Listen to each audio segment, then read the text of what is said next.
Perfect. All right. So you can tell me what happened last time. We Got a bought the boat. boat. Yeah. Anything else And you guys it remember? is very pimp. Absolutely. As you can see, the lovely art as done by one of my friends. That is what Colleen's Duck, the majestic blue dragon themed ship, looks like. It's gonna be very confusing for the uninitiated, like people who just see the ship. Yep, you guys built a custom ship at Stan's Totally Safe Boats, and you hired up a crew, and so you're actually still at Stan's Totally Safe Ships. The crew has just boarded. You've got the captain, who has actually introduced herself as Captain Lannery Storm, and she's brought her crew aboard, and they're ready to go when you are. Notably, you do not have Doc with you at this time. Yeah, Yeah, he we went did. to meet with his mage friend. Melvin or something. Melvin Yeah, was his name. Yeah. Yeah, basically, we told the crew that we'd launch in like 2 hours, just so we'd have enough time to get our stuff done and get Doc over to the. Yeah, because I wanted to get my wagon on board. Yep. Not leave it here. That's super duper fair, and you can totally do that. This ship's pretty big. It could probably, Stan tells you could probably fit 100 people at once if you really tried. So, but yeah, there's gonna be plenty of room in order to put your wagon aboard. So you're going to go get your wagon. Who's going to go get Doc, if anyone? I will, because I also do want to bring up the book publishing with him. It makes All right. sense. And you've been to Riddleport before, so you know where the Cypher Mages College is. So it Yep. shouldn't be too hard to. Yeah, I was gonna track say him I down. don't know where the place is, so I wouldn't be able to. All right, so the dynamic duo head on off to the Cypher Mages College. Relgil, what were you gonna do? Were you gonna stick around the boat, head off and pick up the cart with Nava? Do you want to go to the Cypher Mage College? I guess I'll help Nava or whatever. All right. Well, Yes, you two go ahead and pick up the cart. It's pretty uneventful, and actually for Don and Velmir, as you approach the Cypher Mages College, you are actually see Doc starting to walk back. It looks like you're catching him just as he's leaving. Perfect. He waves to you with his weird golem robotic hand, and says, I will greetings. Did the ship purchase go smoothly? Yeah, it was quite a process, but yeah, we got a ship together. Excellent news. It was much more modular than I could ever have imagined. There are lots of customizations aboard a boat. Did we get any of note? We got a couple of siege weapons. Yeah. In case And a of fires. dragon figurehead. Very He important. he makes a noise that it is confusing at first, but you assume might be a chuckle of some sort. And he says, "I suppose those are all important pieces for such a ship. Of course. Are we Actually, ready Doc, to?" We have some time before we set off. And actually, when we found you, in your internal storage, we found a book. And at the time, we didn't know if you would ever come back. So I actually took the book to a book place, and yeah, apparently have gotten in contact with an editor that have shown interest in perhaps publishing the book. You read my book? Yeah, like I didn't read it in its completeness, but I read it through, and it seemed good enough, or something. I don't know. Was afraid I had lost the book. I have mixed emotions. I was not intending to publish it, but you say someone is interested in doing so? Yeah, no, because like I said, at the time, I basically thought you to be dead, but now you're back, and I should apologize that I did it without your consent. But yeah, but It was since a fair assumption. Yeah, but since we have some time, I could go introduce you to my contact person. Is he in town? Yeah, is in a bookstore, Elf Punch Books. I believe I've seen Elf Puncher books. It's along the docks, if I recall. Certainly, lead the way. Yep. Here we go. All right. Yeah, so you guys mosey on over to Elf Puncher books, and Doc seems to. When you guys enter, he kind of looks around at the maze of bookshelves. He seems almost inquisitive about it all, but you bring him to the center, and Grimdark is behind the counter playing chess with Scavin, the catfolk information broker. And he stands up when he sees you enter, and he looks at Doc behind you, and he says, "Who's your friend here?" This is the rumored offer of the book deal we've been having. This guy.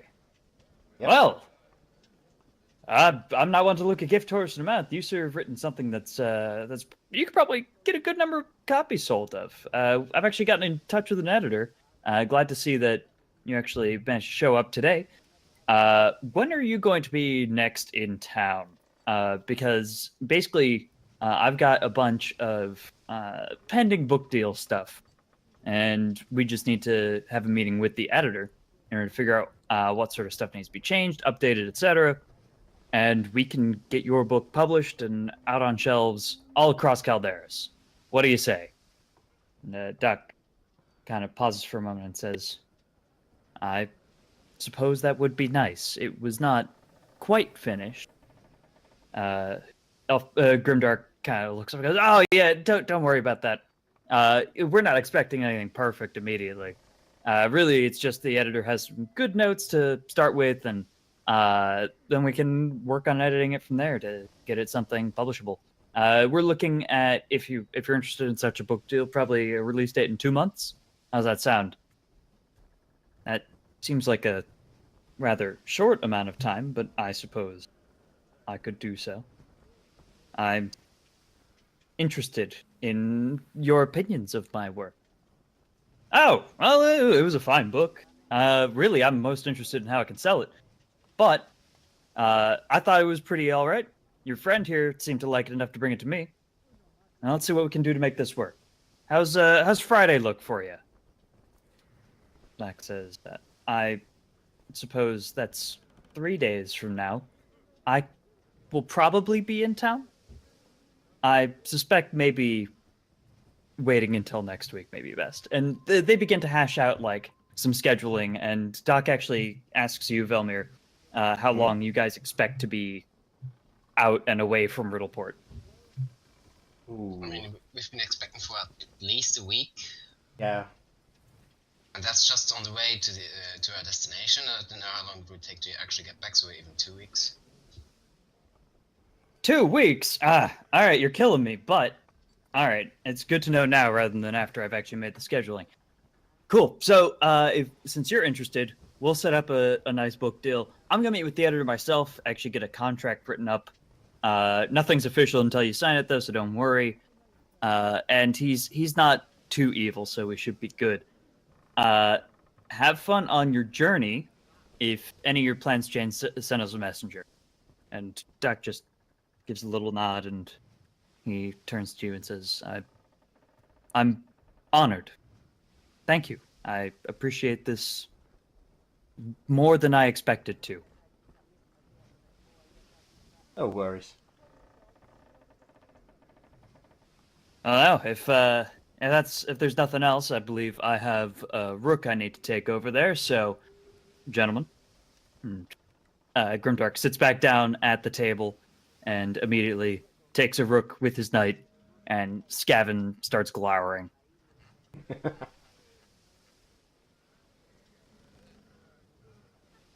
So do you guys head back to the docks? Do you go check on something else before getting on board? There was the only thing I wanted to take care of first. I've been contemplating, but I can't think of anything right now. All right. Well, Nava, Ralgil, your journey actually ends up even less eventful. You just go there, pick up the cart. You notice a couple skeletons around town, but none of them seem to be bothering you. Did You it. you do manage to bring the cart back and load it aboard the ship. Level up. Good, no skeleton. Good, I don't have a bunch of skeletons trying. So Captain Storm actually, she sees you bringing the cart aboard, and she says, "Hey, so I noticed the name of the ship is Colleen's Duck. Is that some like literature reference I'm missing or something? I'm not super into the books. It's in honor of an old personal friend, a very lively duck old, we used to know. old personal friend that's a duck. All right. More Cool. I wouldn't go our personal friend. Look, I'm not talking about the human attached to duck. I'm talking about the duck. You had a lot of attachments to this duck, eh? It will be missed. All right. Well, we're heading out to Bloodsworth Island, you said. Yeah, that is correct. All right. This, she slaps one of the crew members on the back, is my second in command, Backup Brass. I'm going to be at the helm of the ship. He's going to be giving basic crew orders. If you have any questions about your journey today, please feel free to chat with either of us. Beckett will most likely not be behind the wheel, so he's definitely better to be talking to while I'm busy doing my work. Any questions? Anything else that we need to take care of before we disembark? No, really, just waiting for everyone else to get here. I'm basically very confident just leaving most of the sailing-related stuff to you guys. We're know a lot more about... professionals. Right. It'll be fine. And that's about when Doc and Don and Velmir show up. I assume you guys get aboard the ship. Hey everyone, you got the cart on board? Yep, it's all good. I suppose we're all ready then. Captain Storm shouts, "All aboard!" And the human crew they all grab the plank that's attached to the wharf and pull it aboard. They untie all the ropes from the docks. They all hop aboard the ship. The sails unfurl, and you guys set off on the Great Sea toward Bloodsworth Island in a ship that is 100% your own. As you guys are heading out, one of the crew members who actually doesn't seem to be busy at the moment, he seems to be actually headed down to the lower decks.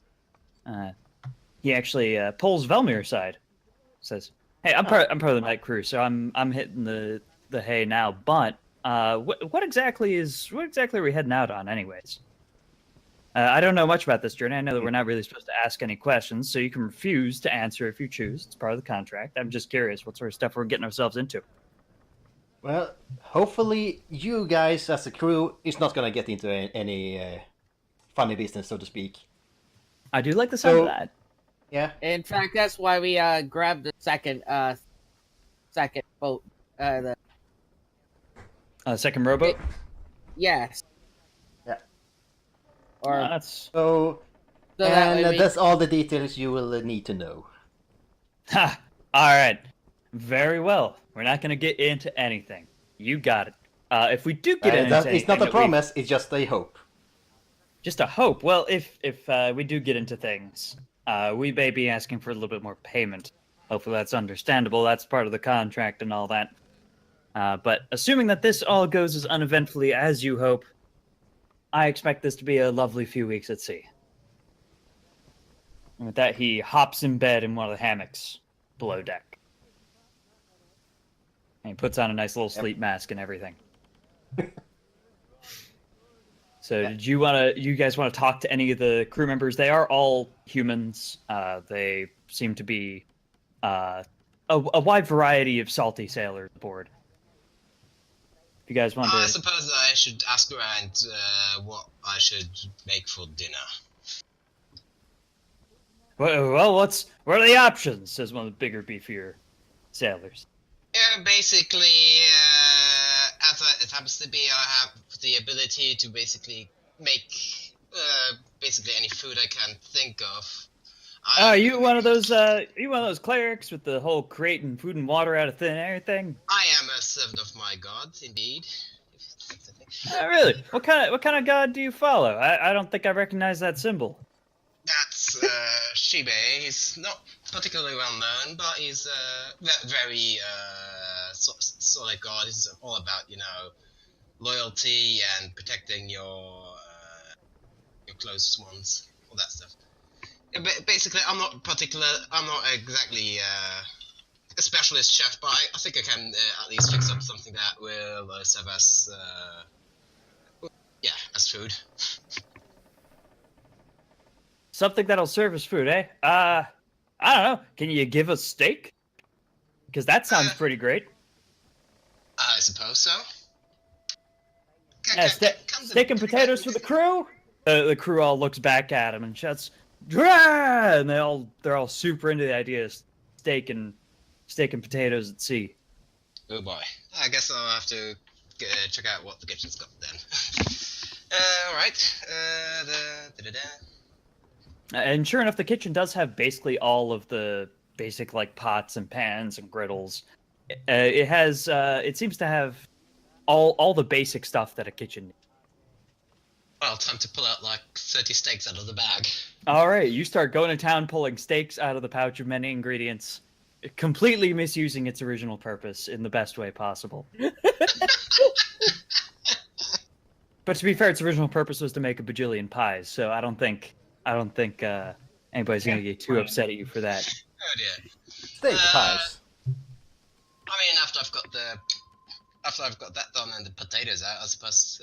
Does anybody want to help peel the potatoes? Be a kitchen hand? No. One of the crew members who's below decks actually says, I'll help you out. Name's Ramirez, at your service." And he walks up and he pulls out a knife and starts peeling potatoes. He seems to take an interest at the pouch that you have. How does that thing work? I'm not super knowledgeable about the world of magic and the mystical arts, but how does that sucker work? Did I take the food out in public? Because I would. Oh, if you would have done that in secret, then yeah. In that case, you probably would have asked, where'd all this food come from? You stock up well on rations? Magic. It's I can't really put it into say no more. Basically pulling food out of nothing. It's weird. You magical types. Never quite been a fan of that myself, but hey, you're the ones paying, so who might argue? Was it ethically butchered magical steak, or? It's a good question. Is anybody else doing anything No fun? creatures were harmed in the making of this steak. I'm just gonna hang out in the mast. Oh, you gonna hang out up in the crow's nest? Mm-hmm. Oh, there's actually another. There is another sailor up in the crow's nest right now, serving as the actual lookout. She kind of. I tell myself sitting on the actual mast nearby, so I don't get in the way. Oh well, she's sitting in the crow's nest. She's keeping an eye out. She's looking around. She's looking a little on the board side. And she turns to you and says, so you must be one of the people that hired us for this job." Yeah, that's correct. Don't mind me. I'm trying not to interfere or anything. Interfere with what? Really, I'm just here to make sure that we know when we're about to hit land or a rock or something. I don't think. Really, my job is just stand here and be an extra set of eyes. In that case, I won't mind keeping you company up there. Not at all. Come on into the crow's nest. It's a little less prone to falling. Don't worry about that. Don't worry about that. I want to be as exposed to the wind as possible. You rarely get this chance back in land, so I want to make the most of it. That is true. That is why I got into this work. The fresh sea air, there's just nothing like it. Nothing quite like the freedom of being out to sea. Yeah, I've never really considered it until now, but this is something I feel like I could get used to. Are you somebody who's done a lot of sailing in your life? I'm guessing you're not a professional in it, at least. No, this is gonna be my second boat ride ever. Wow, you have not been on these very often at all. When was the last one? We're going to another one of the isle off of here. I forgot the name. The very same one. In fact, a month ago. Yeah, Bloodsworth. Okay, so it was to Bloodthorns Island like not that long ago. I thought you said you'd only been on a boat once before. Wouldn't you have needed to take a return trip? Oh no, I returned to Dragon. I'm sorry, what? Could you repeat that? No, I took a dragon to return. It's true too. Who are you exactly? We're just artifacts. We're just people who are, artifact enthusiasts, and turns out there's a lot of very special things all across these islands.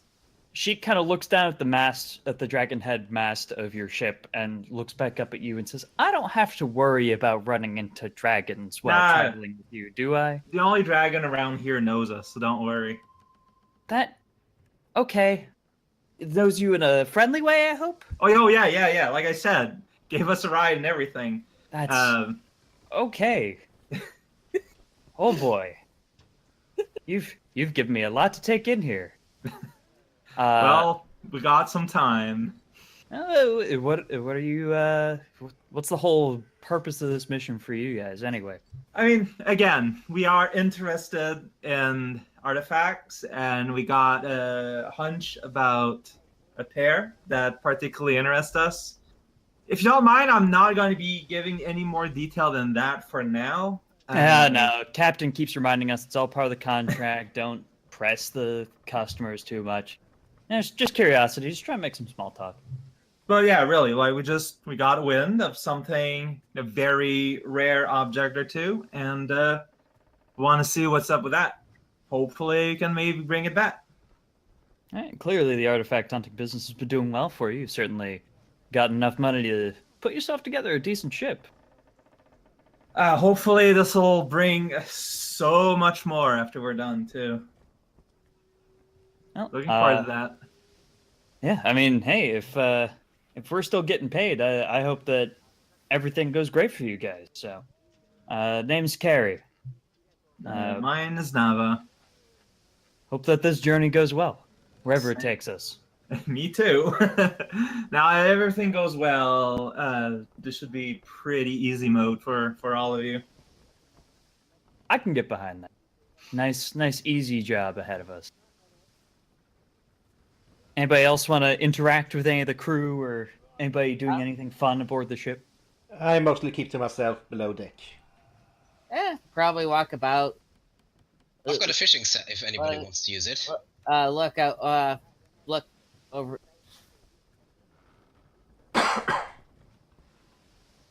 So you're gonna do some deep sea fishing, Ralgil? No. Probably. No? Not. Well, if I don't think we had any rods. Maybe I'll try. Probably won't catch any. But hey, why not? Roll me survival check. See if you manage to fish up any deep sea fish off the side of the boat. I'm gonna say that you can find a fishing rod aboard from one of the crew members who are willing to lend it to you. As I said, I've got one. Oh, well, there we go. I want to see if you manage to catch any. I don't have anything in survival. Hey, That's not awful. I'm gonna say you catch yourself actually. I'm gonna say you catch yourself a swordfish. wow. But then the string snap. Like you start pulling it up, and you're excited because you got a swordfish. Then the fishing line breaks because you did not put on the right type of fishing line for deep sea heavy fish. Nah, you just pulled too much on it. You've got to kind of let it loose after a while and then pull it again. You've got to exhaust the fish. That's what you gotta do. Mm-hmm. It's all the technique. You got to go play Final Fantasy 15 for a while, and then you'll get really used to it. Oh yeah. All right. So finally, the next day, around probably 2 o'clock, which is probably around when you left Riddleport, you guys show up at Bloodsworth Island. And as you guys are approaching, you start noticing that most, but not all of the cotton candy, or not cotton candy, rock candy, that was coating the island has vanished. It looks like maybe rainstorms and the like have probably just dissolved most of it since you've been gone. I wonder how that could have happened. All the areas from the base of kind of the base level of the island, not along the mountainside, are mostly clear. That's kind of where all the farmland is. You imagine there are probably a lot of farmhands that cleared that off.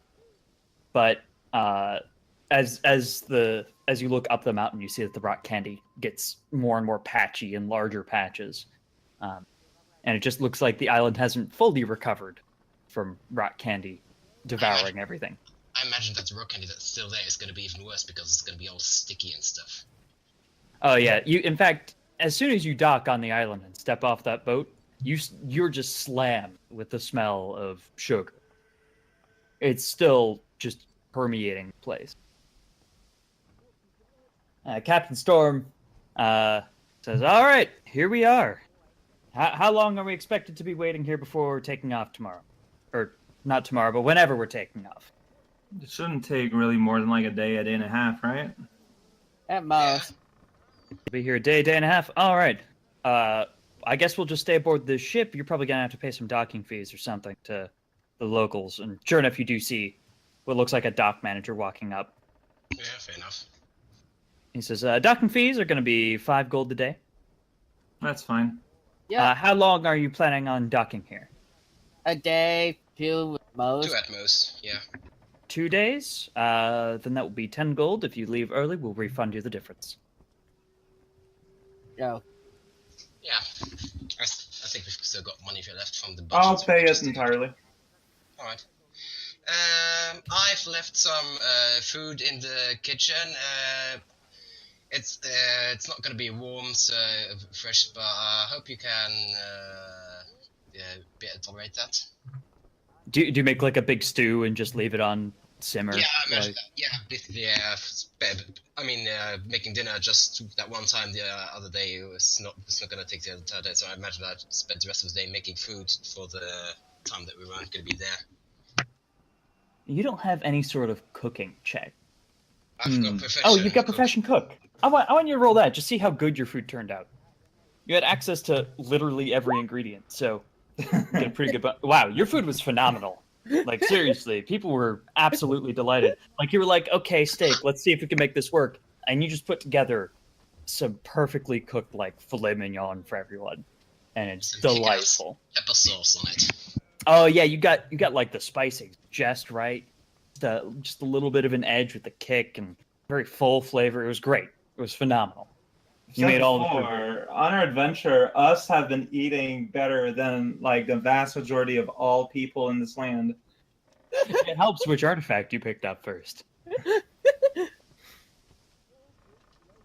I know you guys have been eating phenomenally. So So our plan basically, if I remember, just go up, check out with the dragon, ask if they want to help with At the very least, keeping an eye out for the ship and possibly destroy it if it comes by here. right. Basically, yeah. So hopefully that shouldn't be too difficult. all right, so you guys probably remember that it's a pretty long trek up to the summit. It is going to be faster now because the terrain isn't as rough, but it's still probably going to be about a 12-hour hike up there. Yeah. Also, but I did prepare one charge of Mount Commune. So Oh, that's really handy. not- So yeah, you could probably get up there in like 8 hours then. Yep. Yeah, Man. that's real handy. Yep. Yeah, and you're level 6 now, so yeah, you get 12 hours of everybody just having a mountain. Perfect. So it is around 2 o'clock right now. So did you guys want to wait until tomorrow, or did you just want to head out now? 2 a.m. or p.m.? PM. Yeah, let's just I'm go. gonna imagine we're gonna wait till tomorrow because I don't want to wake up the dragon at like 10 in the evening. Fair then. Okay. Although to be fair, either way, it's gonna be kind of. Cool. So you guys just stay aboard your ship for tonight then. And then next morning comes. It's bright and early. And I assume you guys cast Mount Communal and head on out. Yep. Gonna be scouting ahead on Pineapple. Also, it kind of helps that the really trying to grab hold of. So yeah, you guys all get aboard a mount each and head on out. I didn't get that, Terrence, because you were cutting out. That I said it also helps that the train isn't actively trying to grab hold of us. Right, right. Yeah. Yeah, Yeah, that you is guys a aren't big going to be difference. exhausted by the hiking. And yeah. So the terrain is not actively trying to grab you, but you do see lots of patches of the remaining rock candy as you guys go up the mountain. And again, it does get more and more dense as you go up. You guys reach the top of the mountain. Sometime in the...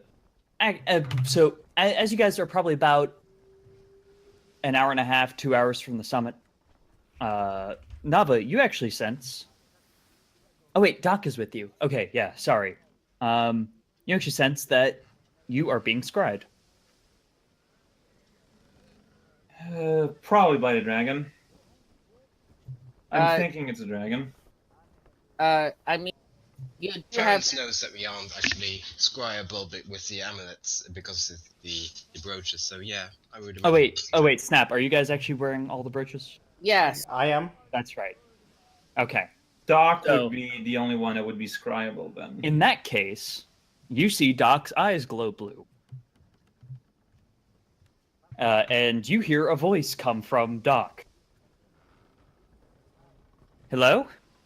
Does this work? I haven't tried this. I installed this on Doc years ago. Oh. Doc himself actually goes, I do not like this. Farrens? I actually do have this written down in the notes. This is not me going, oh crap, I forgot they were wearing amulets. So, hold on, where are you guys? Got checking on an old friend. Won't be long. What is that rock candy next to you? Yes. So I was going to give you some good news, but I think this might not be as good as I expect. I've been tracking Zrydan. I've been following his movements. He's been looking around for... he looked around more in Arna for my artifact, the Oven of Instant Baking. And he wasn't able to find it.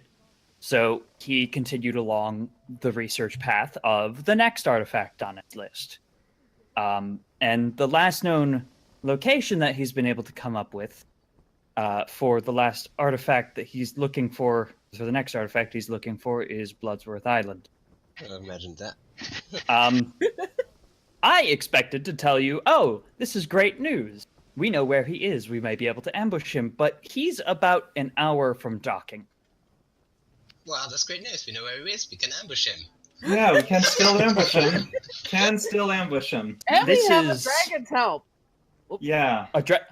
Oh, is this this was the island with the dragon? Yep. That was the old friend I was referring to. Oh, this is excellent news. Do not underestimate him. I do implore you that.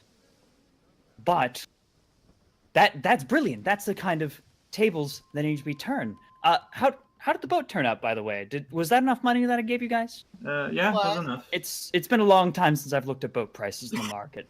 It's a magnificent boat. I don't know what the inflation rates are. Anyways, I'm glad you got a magnificent boat. Zrydan's going to be at your island in about an hour. Coming from south? He should be coming from the west. Southwest, mostly. If you look out on the horizon, you may be able to see him. Oh, yeah. So he's gonna be basically on the opposite end of the island. Do I see him? With that, yeah, you see a very, very faint green glow on the horizon. Like, it must have just come into view. So, guys, Well, what I'm about apparently blind. what I cut through up the mountain through flight and tell the dragon now, while you guys try and set up some kind of ambush? Sounds like a good idea. Okay, this is... Oh, boy. Doc, do you remember what combat modifications I gave you? Doc says, yes, I do remember. Trust me, I am fine. It's like, good, okay. Good good luck.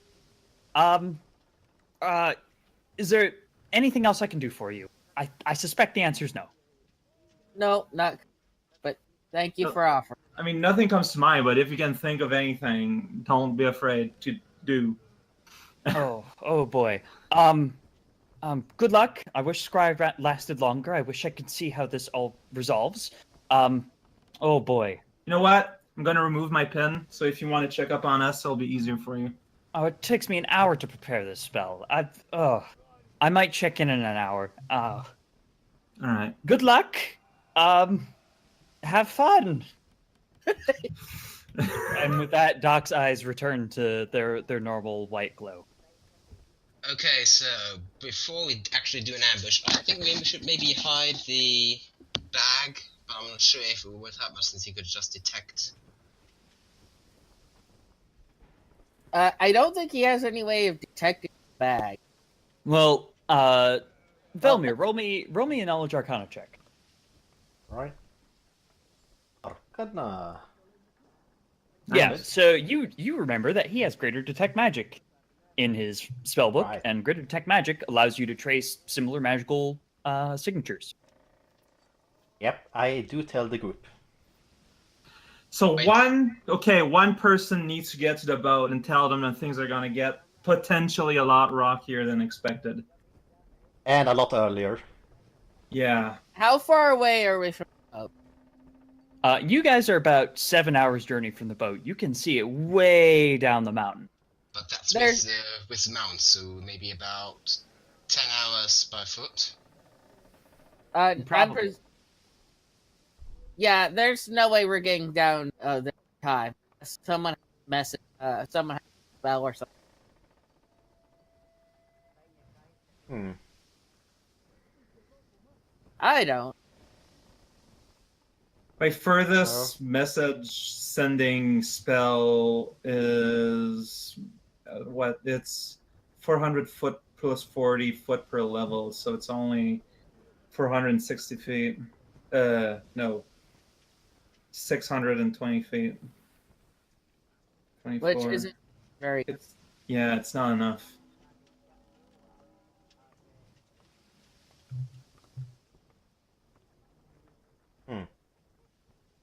Well, Oh. then I think it's better we stay together to the dragon.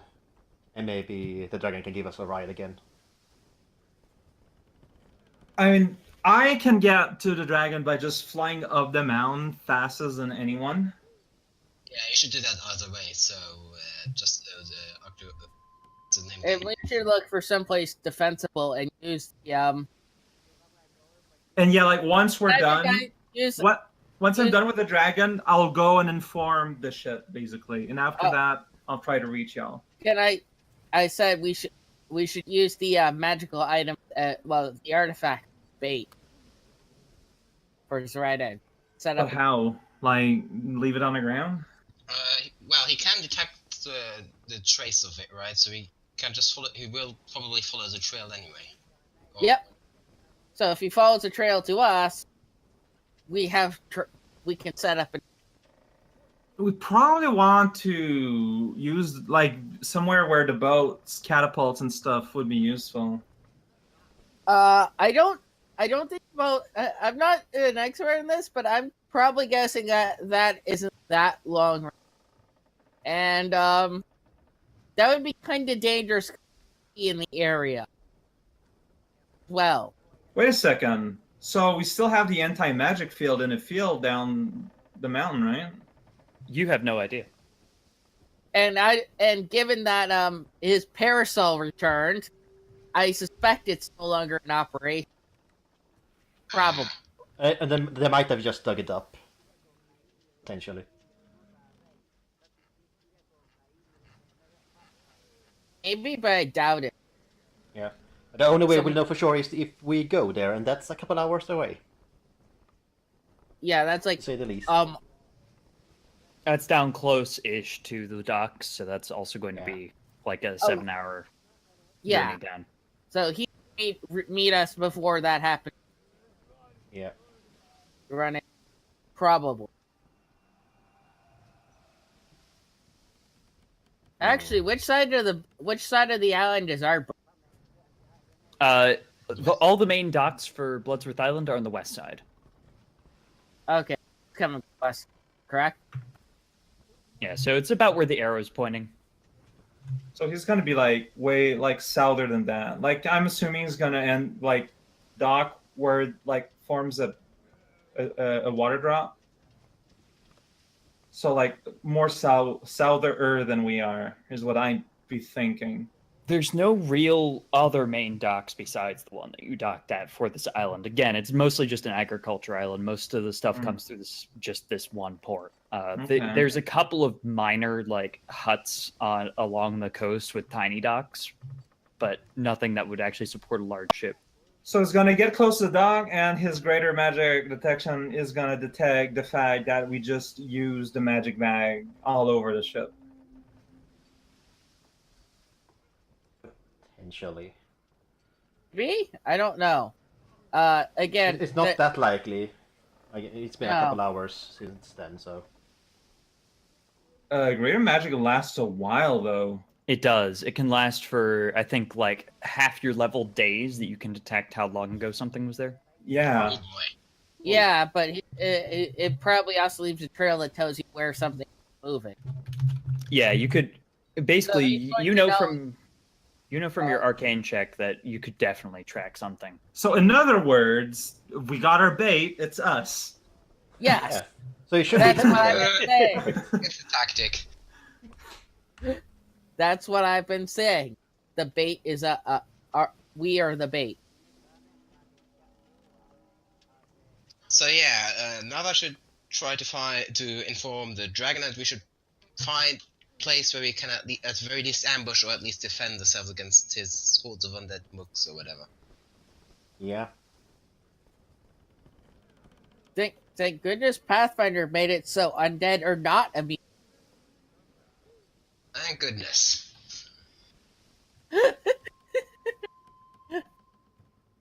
Goody Alright, moody. well, you guys figure out this ambush thing. I'm gonna go and talk to the dragon, like right now. All right. Can we see any areas that look like good ambush spots? Something. So it's basically lightly wooded all the way down to the farmlands, and the farmlands are all open at the bottom. So basically, the southern half of the island is just one big mountain which you're climbing, and the northern half is basically all like woods, except for around the dock, which is mostly farmland. So no big ambush spots that really stick out. No, you might be able to ambush them in the trees, maybe. Yeah, no, not with these rules. I mean, would a survival or perception check help us at all? You could make one. No guarantee it'll help you. I'll make a perception check. Man. I got a 19. Unfortunately, the terrain is actually pretty smooth. There's no like rolling hills or anything. There are a few spots along the mountain where you could probably like ambush from above, like cliff faces, but there's no guarantee that that would actually be enough. That would it's in one of those places, but also on the bottom covered with rock candy. So any skeletons that would walk through there would have a hard time getting through. Something like that, maybe. All the rock candy would definitely be difficult to. Good news is I can ignore difficult. Well, let's use that to our advantage. Yeah, that sounds You super little handy. cheater ninja.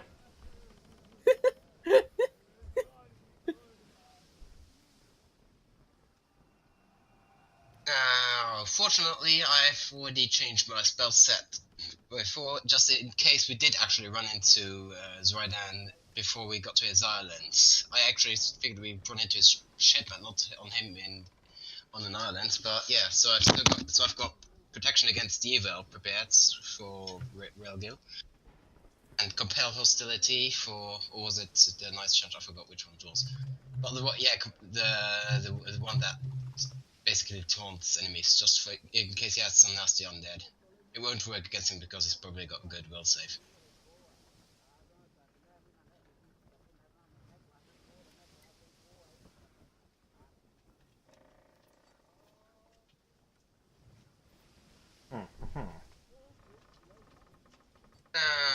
So it sounds like Nava's gonna fly ahead, talk with the dragon, and you guys are just gonna sit put for a bit?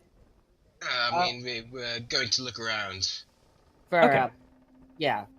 All right, yeah, you're pretty far up the mountain at this point. You can look around for like good ambush spots.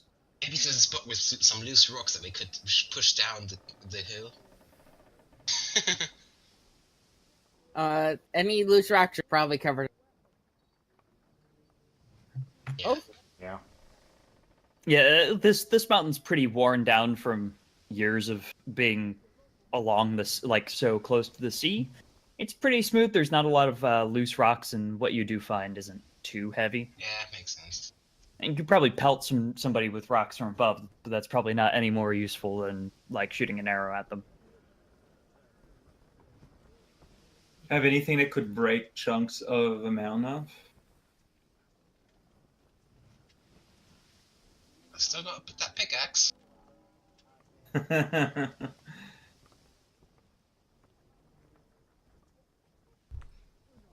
Would anyone benefit from being enlarged? I mentioned Velmi would. Maybe. Yeah, depending on... I don't know what bonuses you get for being enlarged.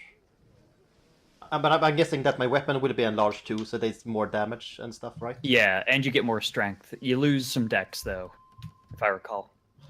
That should be fine.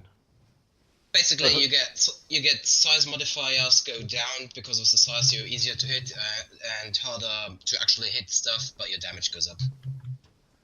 Is someone wondering if to like make you stronger, to, like pick up bigger rocks or something? So yeah, you get -2 to the armor class. Attack bonus stays the same if it's if it's strength attack, and damage goes up, and your movement speed goes up.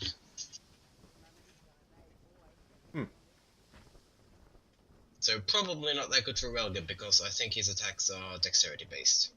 Yeah.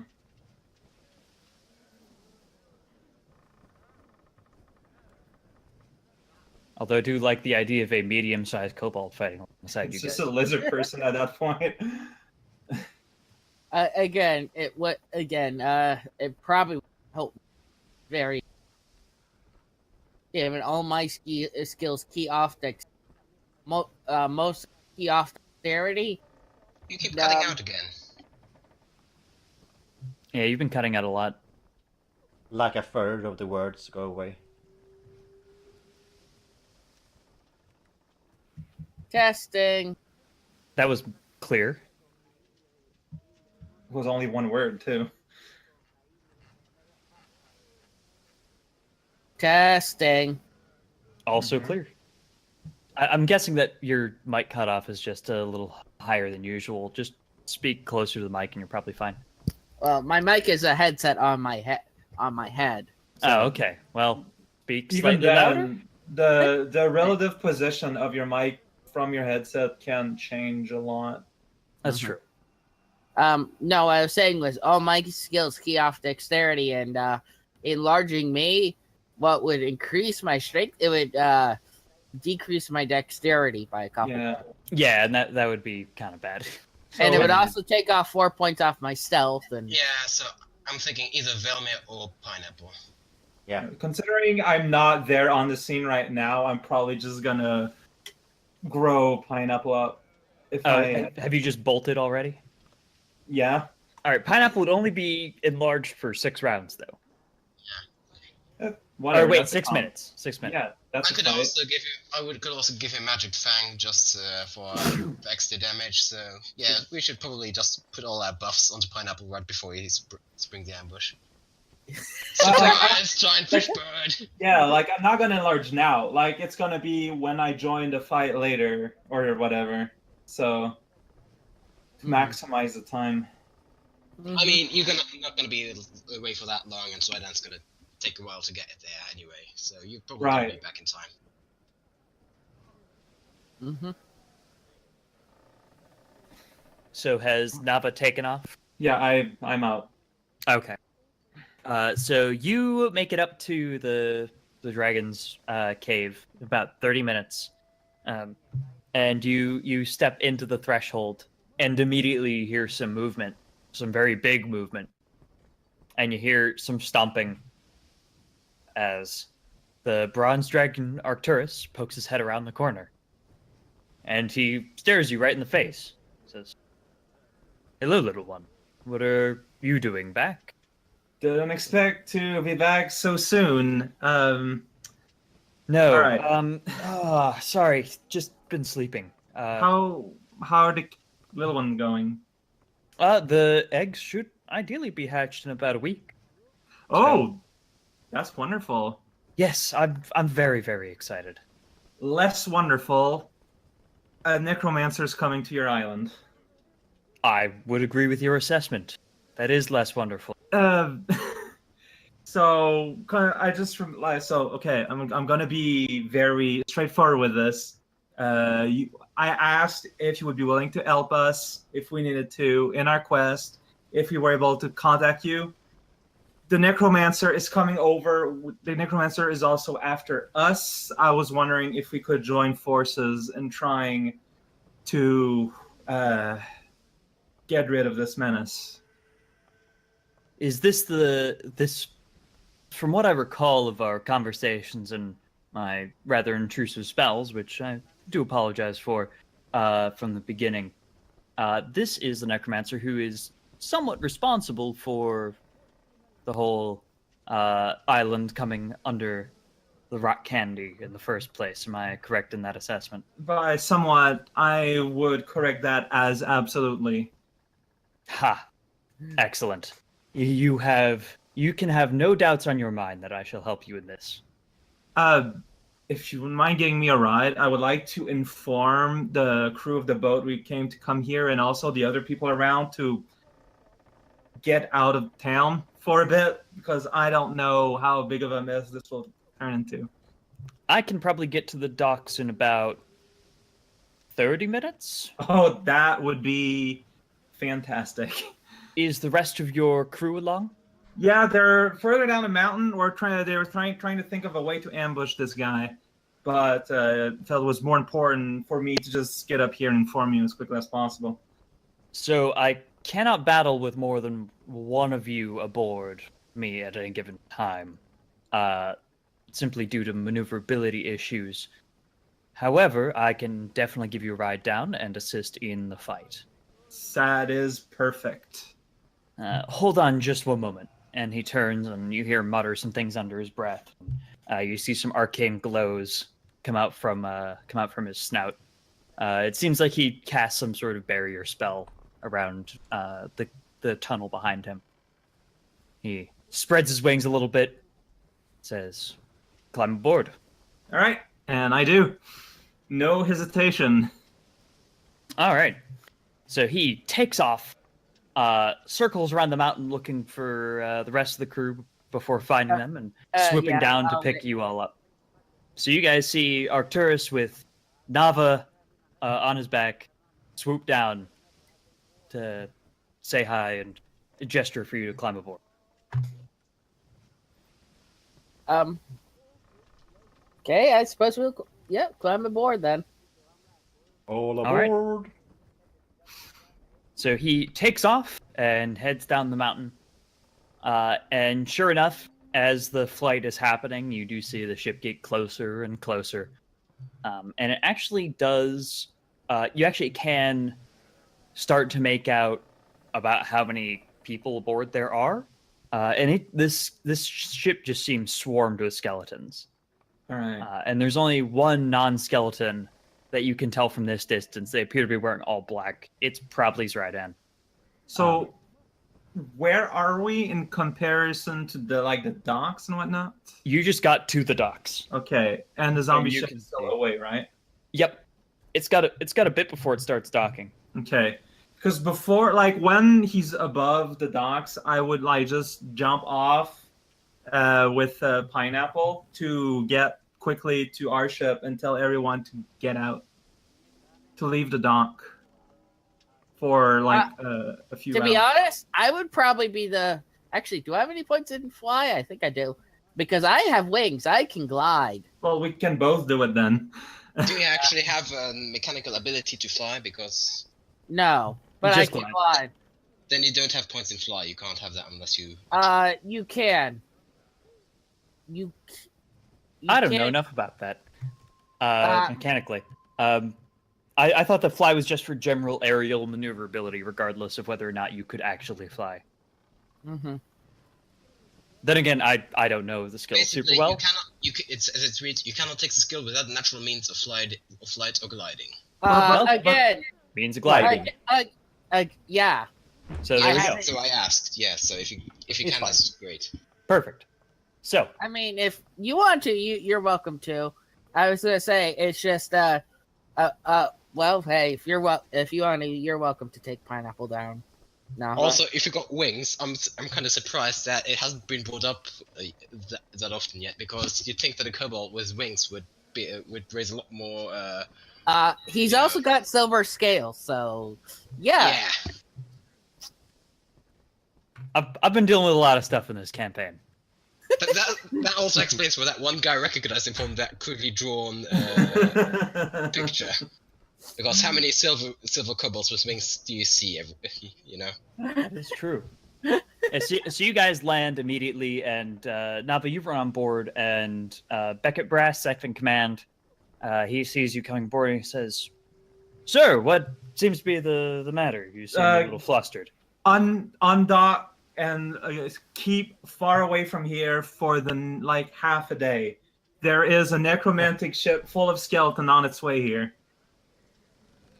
Oh, okay. Many of our crew have gone on shore leave. I'm not sure how quickly we can get them all back. Well, do it as fast as you can, dude. Are you sure you don't want to? I mean, if you pay us a little bit extra, we could help fire upon the combatants if combat is inevitable. That would be useful. I would appreciate it, but I don't want to feel responsible if any of you were to die. That's what the extra pay is for. We all know what we're getting into. Okay, but you've We're been casual warned. about potentially dying. Yeah, we're talking about. You bought. Yes, but I'm talking about 3 gold a day, and that sounds amazing. Also, if just want to say I'm not there, but obviously, but still, if there's a fight involving the ship and the ship gets sunk, we'd be in a pickle. Well, no, we've got Arcturus, but you get. Yeah, it's still an investment, but it's not our money. Hold on, is that dragon? He's with us. Don't worry. Okay, that's good news. It also brings up the point: they're probably gonna fire at the dragon. Fair point. Okay. Oh, look. Like I said, if you're willing to do it because of the pay and all, fine. I'm not gonna stop you. In fact, I appreciate it. Just if at any point things seems to go real south, you have my permission to leave. You're giving me the best of both worlds. I cannot fault you for that, and that makes this deal even sweeter. I will get as many of the crew aboard as possible. We'll try to play it off cool if they... God, is that ship glowing green? That's not... Yes. Yes. If you don't mind, I'll leave you to that. I'm going to go alert the other boat's dock to tell them that the necromancer is on the way so that they leave if they so want to. All right. Very well. Ramirez, go get those off of shore leave. Carrie, make sure the sails unfurled properly and keep an eye on that ship. Lannery, you're up. And the crew just gets to work. Okay. Actually, did Arcturus land, or did Nava just jump off on his own? Arcturus has since land. So Velmir and Doc can get off if they so desire. I'm probably gonna get off as well since I'm used on the ground, and I'll actually probably go over to the other dock or whatever, something like that, and try and warn them and that sort of stuff. I Yeah. suppose I'll go to the farm then. I'll take care of the farm. So basically, if I go to the left of our ship, Regal goes to the right of our ship, so that we can inform all the boats that are there. Mm-hmm. Little one, Velmir. Yep. What is the plan? Should I engage only after you have? Should I attempt any sort of aerial ambush? The amount of siege weapons on that ship makes me a little nervous. Not to say that I feel too threatened, but I feel like this may be a more even match than I anticipated. Is the green? Oh, the green glowing ship has siege weapons. It has 4 ballista on it. Yeah, I'm thinking Ouch. it'd be safer to withdraw as soon as we've warned everyone, just so we're out of reach of the ship at least. Yeah, that's a good idea. But on the other hand, if you could attack the boat before they get to the dock and maybe and potentially sink it. Also, didn't we buy that special catapult round? Yeah, but they're gonna attack. Like our ship is gonna be attacking their ship. Yeah. So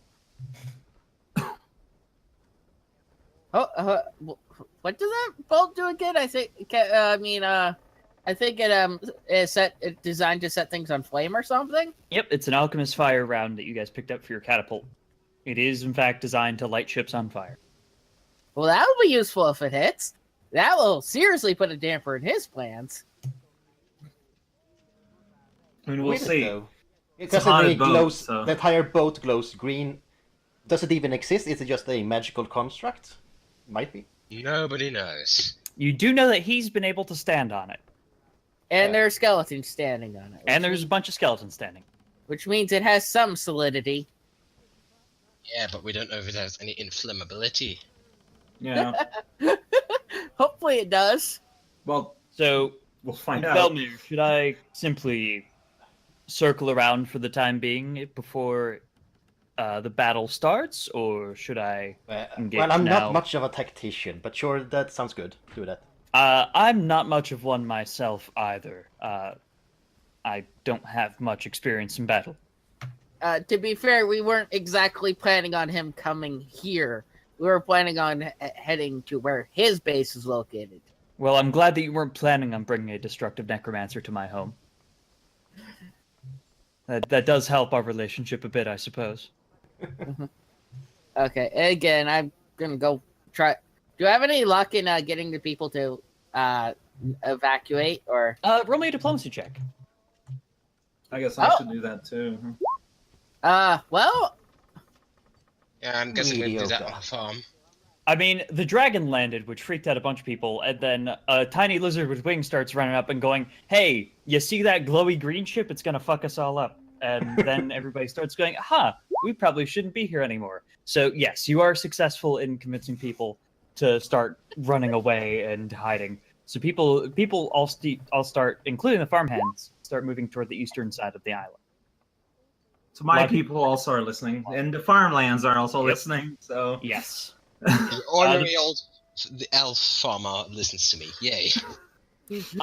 Actually, you talk to the ordinary elf farm lady, and she looks and says, "Weren't you here a few weeks ago?" Yes, and we've returned for related Wait, business. I remember you. You were there with this human. Didn't she have a duck? Oh, damn it. Yeah, I think I know who you've. Yeah, talking I about. remember you. Get Yeah, the hell off my farm. Hey, I'm not responsible. Oh,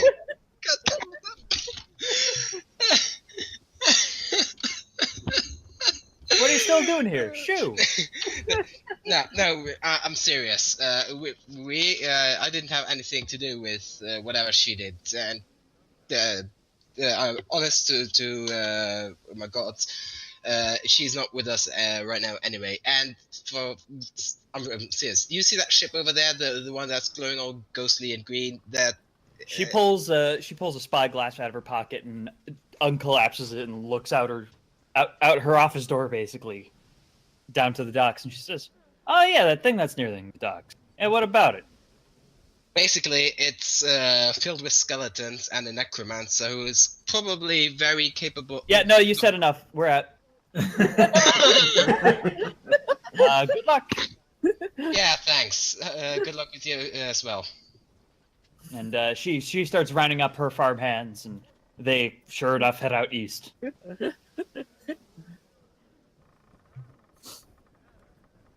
So you guys have successfully convinced basically all of the farmhands and the people to scatter.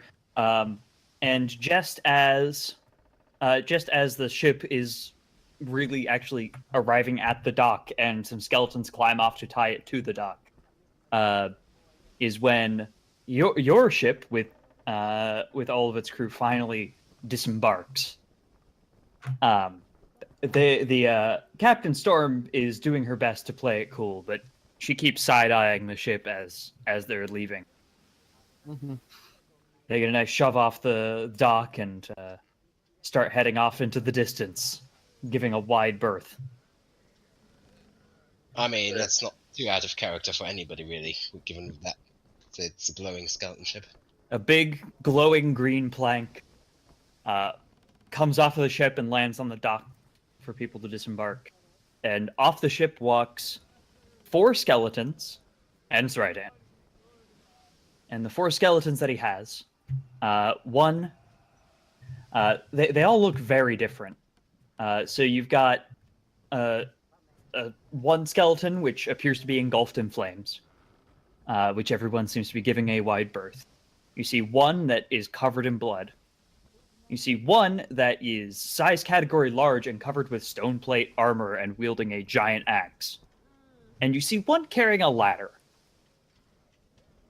And they all step off the boat. The skeleton elite carrying a ladder. It's just a skeleton carrying a ladder. That's the one you should look out for. It's always the silly ones. This is gonna be a ladder match. Where are you guys for this? Are you guys standing in the farm just kind of sitting and waiting? How long would it take, like, me warning people and the boat getting there? Like, what's the time interval? You probably would have had like 10 more minutes after you're done warning people to prepare. Because, yeah, I would fly... Can I see the dragon in the sky? Yeah, Arcturus is just hovering above. And sure enough, Zrydan is looking up at Arcturus suspiciously. So in that time, then I would fly back towards the group, figure out what we're doing together. Well, basically, I'm gonna start casting my buff spells first, because... So, are we just doing this, like, in the middle of this field? I mean, the field at least doesn't have anything that could be destroyed, I suppose. Well, the crops, but, you know. But whatever. I at least cast my barrier. This is lasts for hours. All right. So it's I'm prepared. just saying, like, we're fighting a wizard in the field. Are we sure about this? What are the alternatives? I don't think we can fight in a stable, really. I mean, it might slow the skeletons down, excluding the burning one. And to be honest, the dock would probably be even worse idea, I think, because that's where all the other skeletons would be. All right, so I'm going to be flying around, and when the fight starts, I'm going to try and get to Zrydan. Like, if he's carrying the staff or something, like, my goal is to steal it out of his hand, like we were planning to do originally. Yeah. Actually, before we do that, I should give Magic Fang to Pineapple, but then that also only lasts for 6 minutes, so we should probably time that somehow. So just once you see me, if you're not busy, like, it's not priority number 1. It's but... touch range. It's touch. Oh, okay. So once it starts, if I can't steal Actually, it... since I'm ranged cast, I can just ride with you. I don't know. Vilmir, while Don and Nava are talking, I want you to roll me a perception check. Sure. You want me to roll a perception check? Okay. Okay. Yeah. So Velmir, you actually notice. You're pretty experienced with magic, so you don't really need to roll a spellcraft check for this. You notice him cast a message spell, and sure enough, all you then notice that all the skeletons on the ship behind him all get behind a ballista, and just have them ready to fire, and they're all aimed upward. He's And preparing they the just- ballistas. They Guys, just we sit. should move. They haven't fired yet. No, Wait, they're but aiming preparing. upwards? They're Maybe for Arcturus, I'm betting. Or for... Yeah, well, if you're talking upwards, it's for Arcturus, I'm betting. What's the distance between me and Arcturus in numbers, if you don't mind? I was assuming that you were flying up kind of next to him. Okay. Because in that case, okay. So I don't see that then, and I'm not being told. All right, never mind.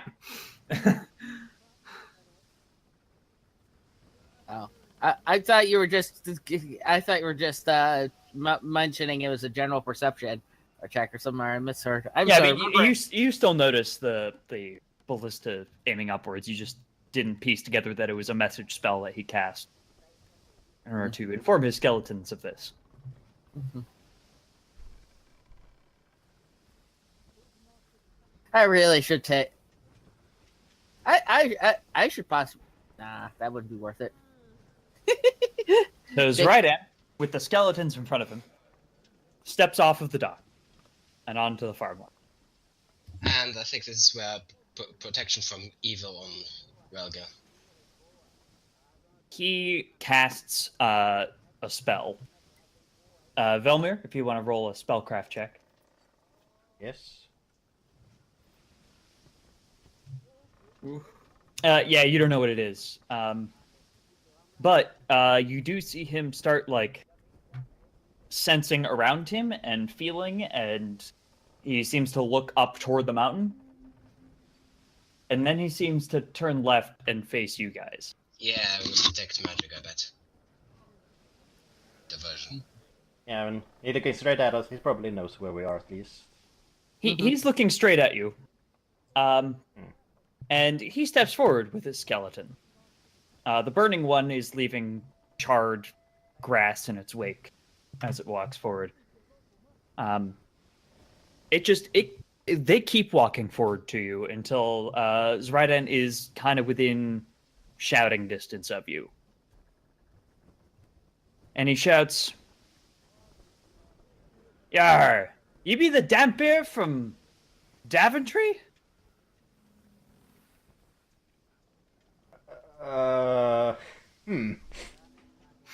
What you be doing here in Bloodsworth Isle? Vacation!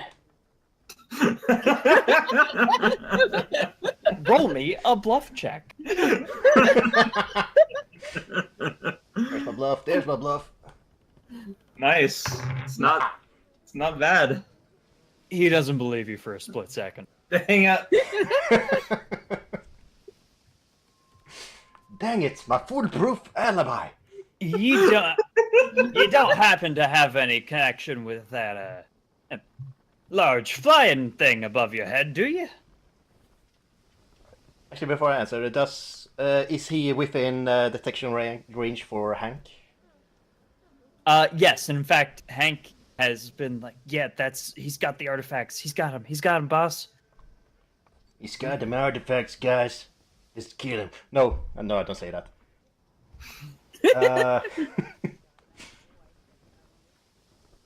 I can't say I'm terribly comfortable walking around with a dragon above me head.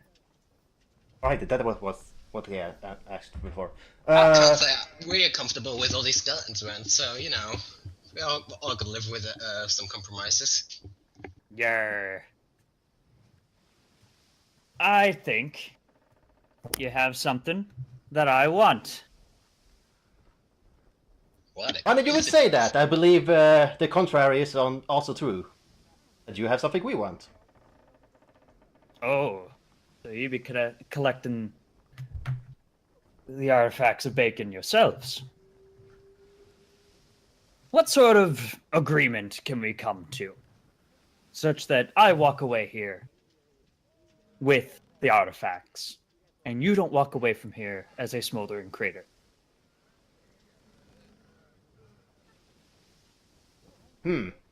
Is it money you want? I can give you some money. How many digits of money are we talking here? Just curiosity. Oh, no, that's not how negotiation works, and you know that. Or perhaps I'm implying there's not much compensation to be had. Let's say...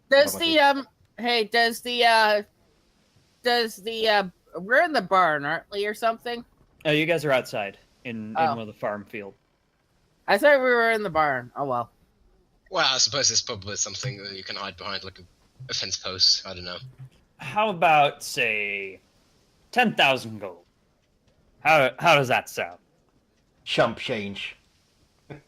Chump chain. I'm going to, as they're talking and probably distracted, try and stealth if there was something hide behind. Which I You've probably got wanna- you've got tall people next to you. You could go hide behind Doc and disappear.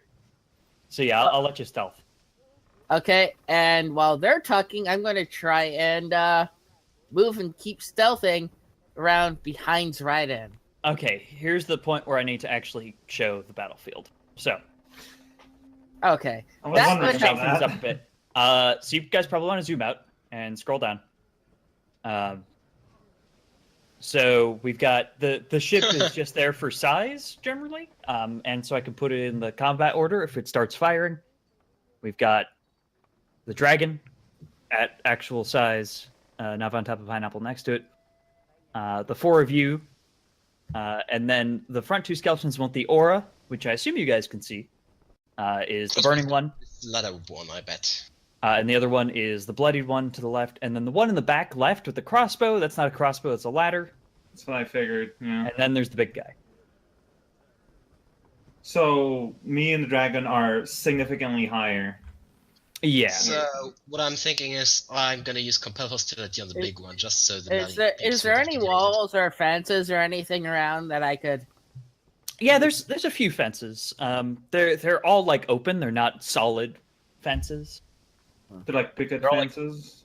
They're not picket fences, they're like wire fences. Okay.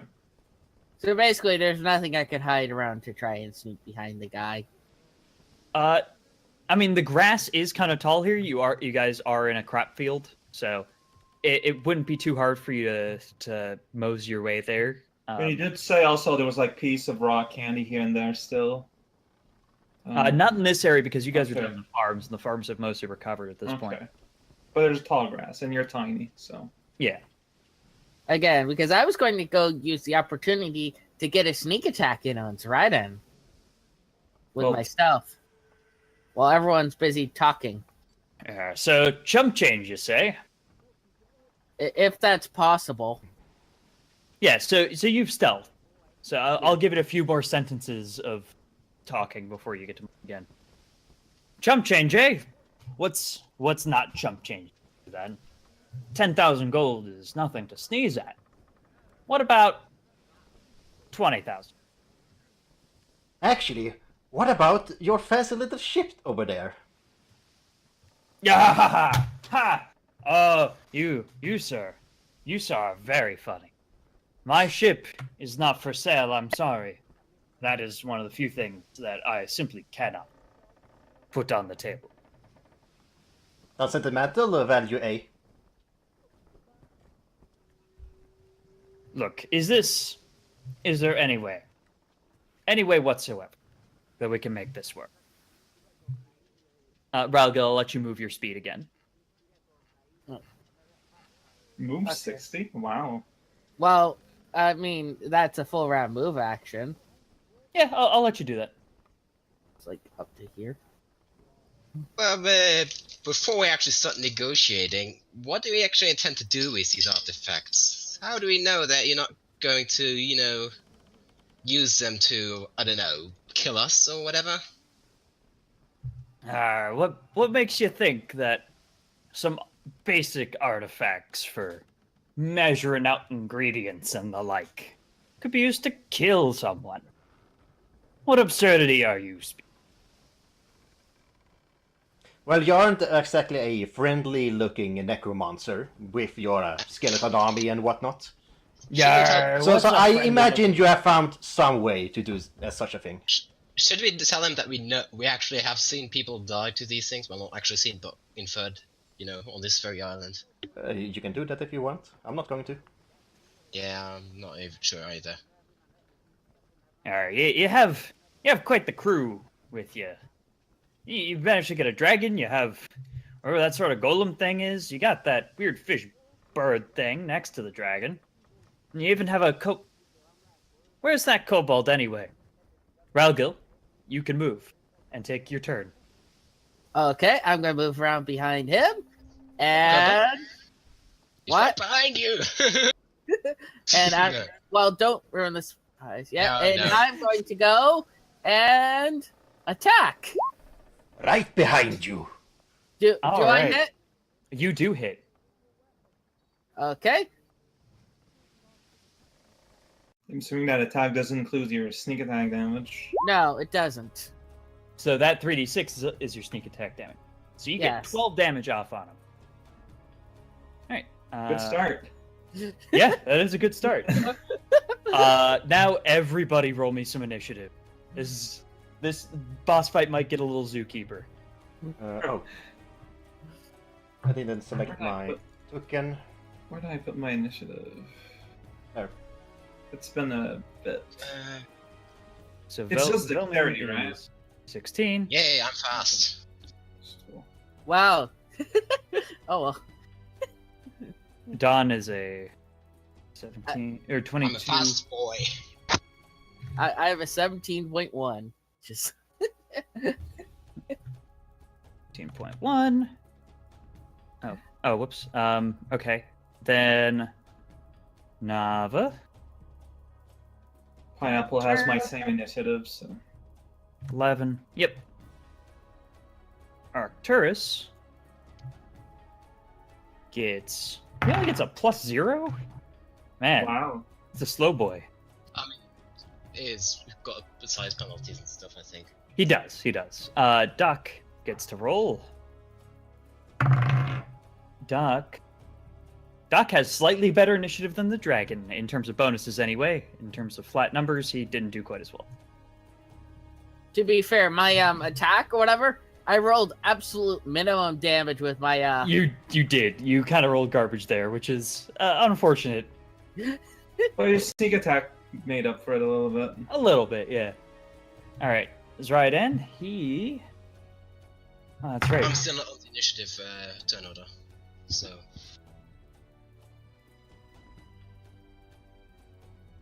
Thanks. That's not me. Dang, he's faster than me! He's got improved initiative. So do I.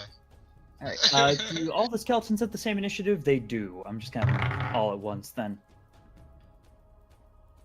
Wow, these guys have actually rolled phenomenally for initiative. Well, Holy Wow. shit! Oh. All right. Oh, bugger. All right, boys. You guys ready? Well, a good thing Relgo got that armor class bonus because I bet they're all gonna pummel him right now. Oh yeah, I get a +2 bonus to armor class, don't I? Yeah. I'm still not on the turn order. All right. yeah, Dawn isn't in the thing. Oh, no, Dun's in there. 2206. I don't see it. Yeah, No, he's not. Oh, He's wow, not. it's just not showing up for you guys? Okay, hold on. I guess I'll just re-add it. Is anything else not showing up for you guys? that I can see. Okay. Cool. Oh, right. The ship should roll for initiative with all its ballista ready.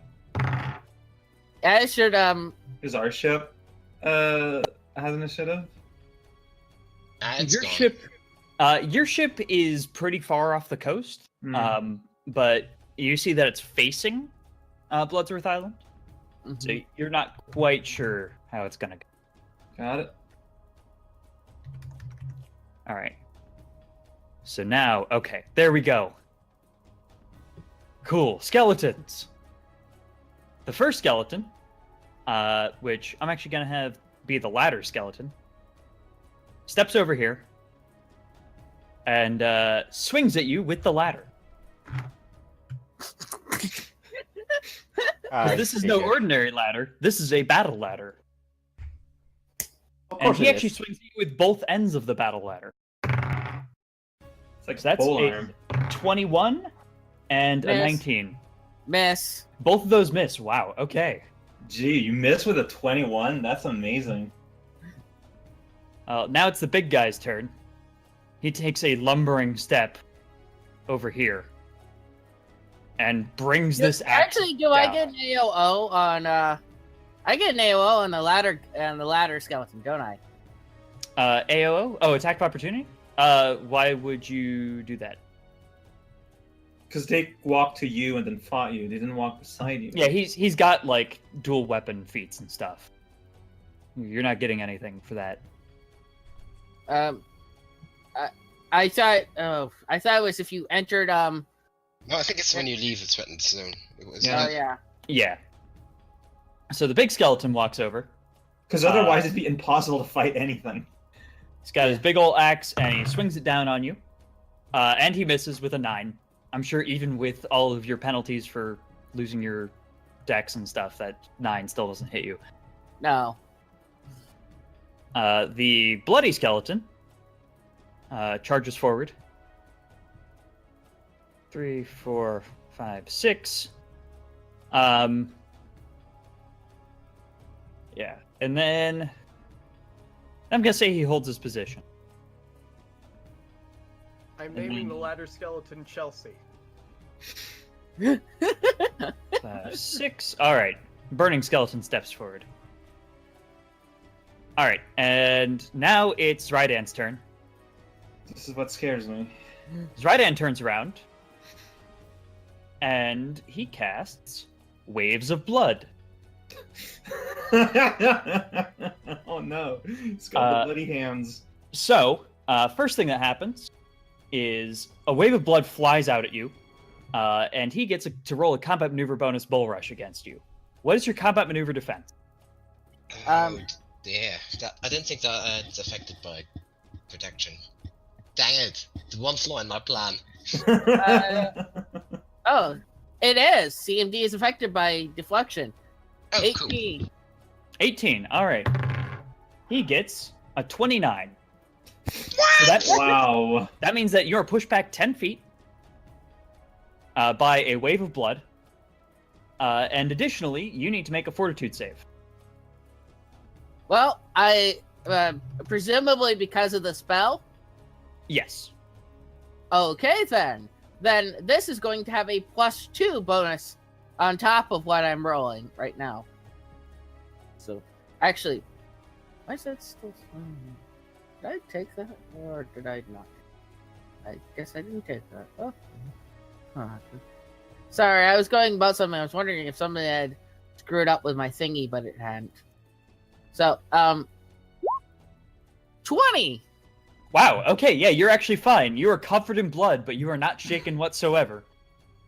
Business as usual. Also, I should mention that I think protection from evil causes the person to recoil or something like that, or bodily this spell prevents bodily contact by whoops, never mind, that's Only only summoned summoned creatures. creatures, yeah. Skeletons aren't summoned, I think. All right, and I'm gonna put. Yeah, no, these skeletons aren't summoned; they're raised from the dead. Mm-hmm. So that area there is covered in blood and is slick to walk on. Good news is that I ignore it when moving. That's handy. That's actually Yeah. really handy. You're like the best possible person for whom all this could have happened. Yeah, pretty much. All right, Don, it's your turn. You will face me, Fiend, and I cast Compel Hostility, forcing anything that I can see to attack me instead of anybody else. All right, Wow. is there a will save for that? They can ignore the compulsion with the will save, and I need to overcome spell resistance, but it doesn't end if someone makes a save, so it keeps going for 6 turns. Okay. I'm just gonna roll a will save for them. I don't think they're gonna make it. Also, Oh. I'm gonna, yeah. They rolled 22 for will, but you said it's like a constant effect, right? Yeah, they have to re-roll every time they want to attack somebody who is not me. Okay, so for this upcoming turn, they're fine and unaffected then. All right. Dang it. Relgil, it's your turn. Okay. Well, I'm going to since what does the slick condition anyways do? The land being slick just means you need to make an acrobatics roll if you want to move across it without falling on your face. What's And my do a acrobatics? Acrobatics is probably pretty good. You are probably the person that needs to worry about this. What's the DC for the acrobatics check? Ooh. 10. It's really easy. I'm not even gonna bother rolling because mine is 13. Yeah, you're fine. You're pretty acrobatic. Who'da thunk? Okay, I'm gonna go. 2.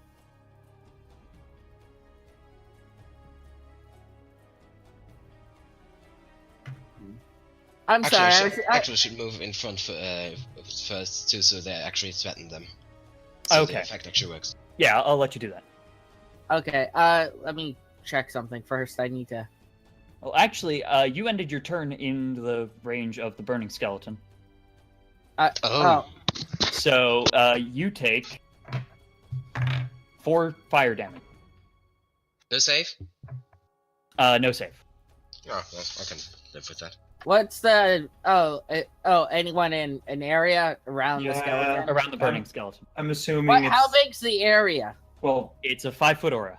yeah, it's... So this- basically, all the squares surrounding him. I'm Yeah. sure Zryden isn't taking damage. Zrydan Zrydan's kept a next good to him. distance from it. Oh, talking about this skeleton here. No, the Yeah. other side. Yeah, the one that's Top actually right. in the red aura. Can you guys see that aura? Nope. No. Oh, I actually gave it an aura. Oh. The Yeah, aura I is was- invisible. I was wondering why I didn't draw it. That's interesting. Okay. Huh. I don't know how to make that aura visible. Dang. I'm fairly sure there is a way. I don't know how though. Yeah, no, it's fine. Relgo, you can take your turn while I figure this out. Okay, again, I was just saying, I'm at equidistance from this skeleton as, Zryden is. Yeah, but those skeletons don't have killer auras. No, it's only the one in the bottom right. I'm up here. Yeah, you Yeah. didn't take damage. Yeah. Don did. Yeah, it was done. He just Oh. retroactively took a step forward. All right, can you guys see the aura now? Yes, you Yes. can. Awesome. Okay. So only the one with the aura you have to worry about. The rest of them are Okay. fine. You are unaffected by this. Okay, I'm gonna... So- You get to take your turn.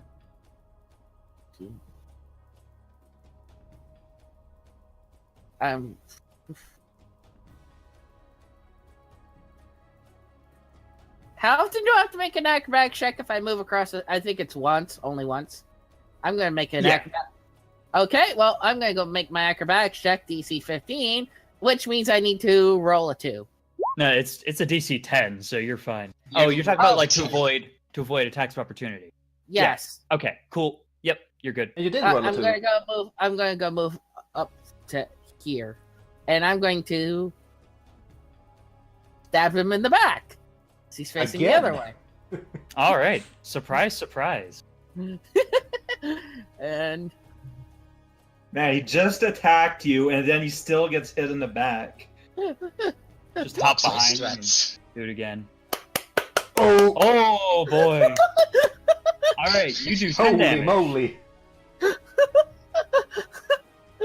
Double 19. Jesus. Yeah, no, that's a double 19. That's crazy. All right, yeah, you did 10 damage to the guy. All right. Velmir, you're up. About time. I want to around the skeleton, move into range so I can throw Arcane Disruption on Mr. Zryden. All right, what does that do? A bunch of things. Oh, so he needs to make concentration check. Okay. he apparently he does get a will save, however. So Yeah. Oh, yeah. Let's It's not make this guaranteed, but I want to try it. roll. He rolled a 19, so. Yep, Oh well. that's my turn. Yeah, I just want to say that you should probably have to try to stay in range, so if the skunks try to attack you, they... Oh well, no way to ignore the spell anyway, so never mind. Forget I said anything. surprise! Nava, it's your turn. I actually forgot to ever mention this, Velmir, but a very Yep. useful spell to pick up as a major sword if you can is or a cantrip, whatever, is that one that engraves marks, because your spell strike works with any touch spell, and that's a touch spell. I had lots of fun in the campaign carving. Yeah, That's I weird. remember you have mentioned it once, but I don't think it suits the character. Just to mark things. Fair point. Do you think it'd be useful for you if I try to make Zayden fall in the hole?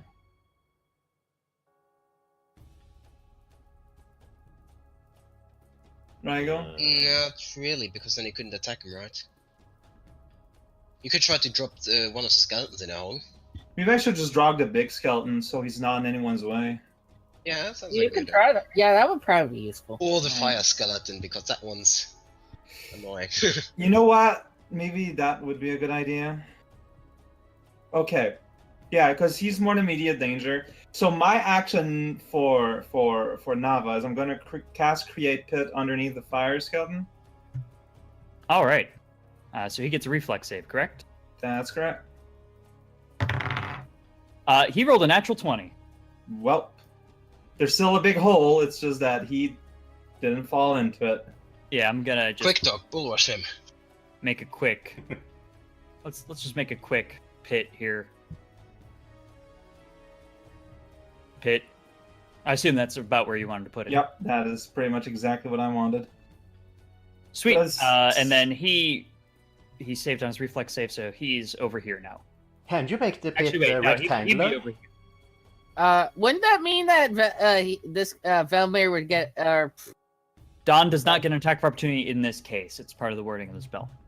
yeah, fair point. Yeah. So here is where I'm gonna I'm still atop Pineapple's back, and this is up to where we fly. Cool. Pineapple can do a full action though, so I could do an extra. Yeah, Pineapple still has another movement or standard action. And I think like I can attack. It has the ability to attack at the end of a charge, so that's 60. Like that's double movement, right? I think a charge is just a standard movement with an attack at the end. No, it is double. It is double. You're right. Yeah. So yeah, You're just gonna charge downward and try to hit Zordon? I'm gonna jump. I can't because I'm just gonna charge directly into him, and I'm gonna do my attack. Well, Pineapple's gonna attack. All right. Swing away. So +5 on attack roll. +1 from the buff. So 6, and Pineapple attacks twice. You don't get. Yeah, it's you only don't- as a full round action. You yeah. Okay. So You just only one attack then? Okay. So +6 for the attack, you said? Yep. So 6 plus 6. Alright. So +15 in total. I should take Oh, 3. that's right, because you have death from above. Oh my god. Uh-huh. Yeah, that hits. Roll for damage.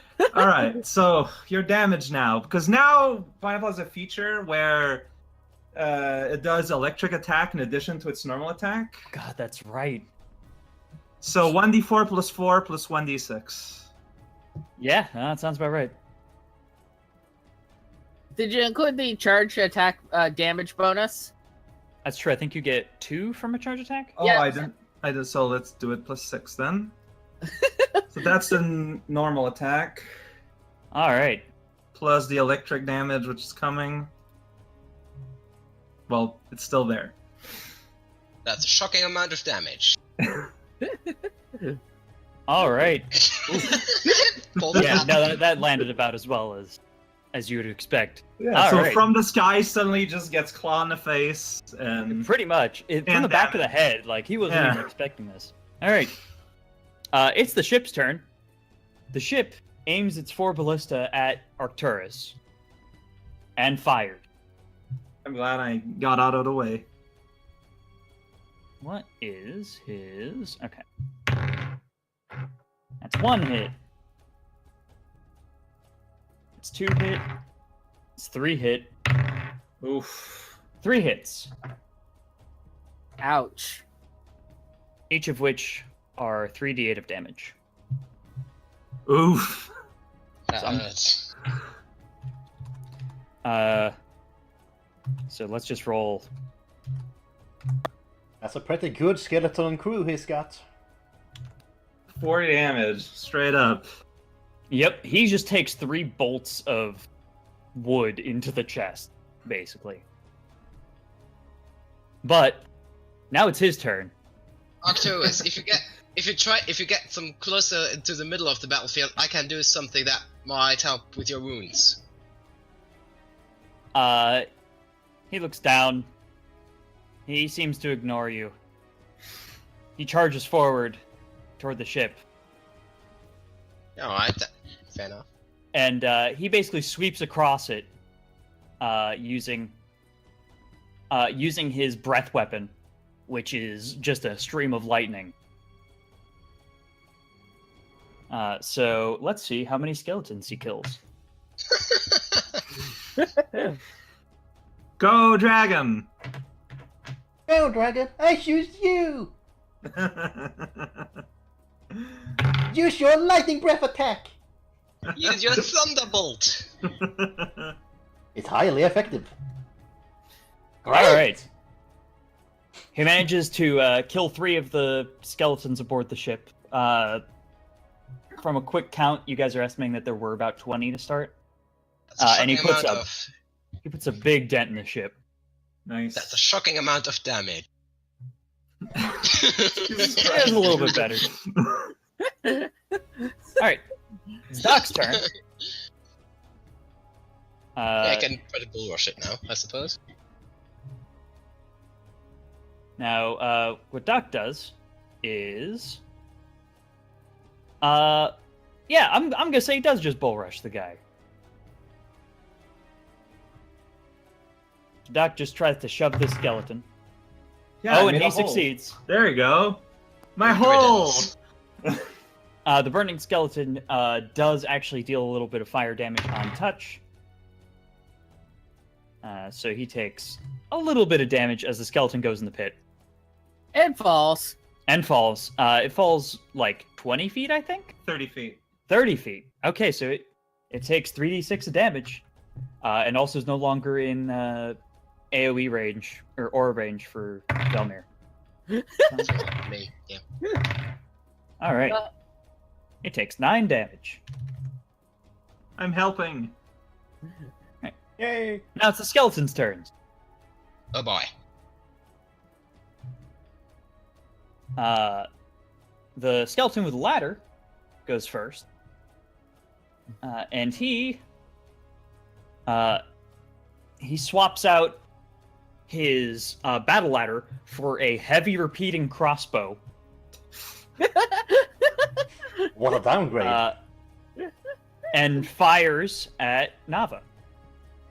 It's really rude. But he rolled like garbage, so I guarantee that didn't. It might have even hit Zrydan, depending on. Nah, it wasn't that garbage.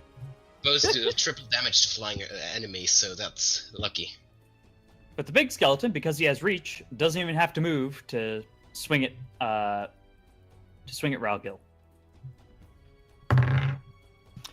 Oh boy! I think this is the time where it hits. Does a 25 hit? Yes. All right. You get hit with a really big axe. 5, 10, 12, plus 6. You take 18 damage of axe to the face. Holy Ow. Jesus. Ouch. Well, that was about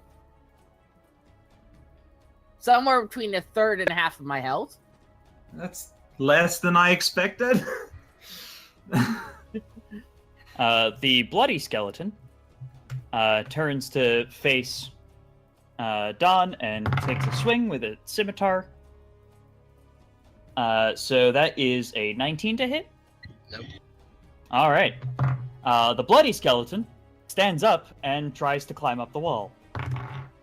You mean the burning one? Yes, the burning one. Sorry. Yep. Does the pit say how hard it is to climb up? Let me check real quick.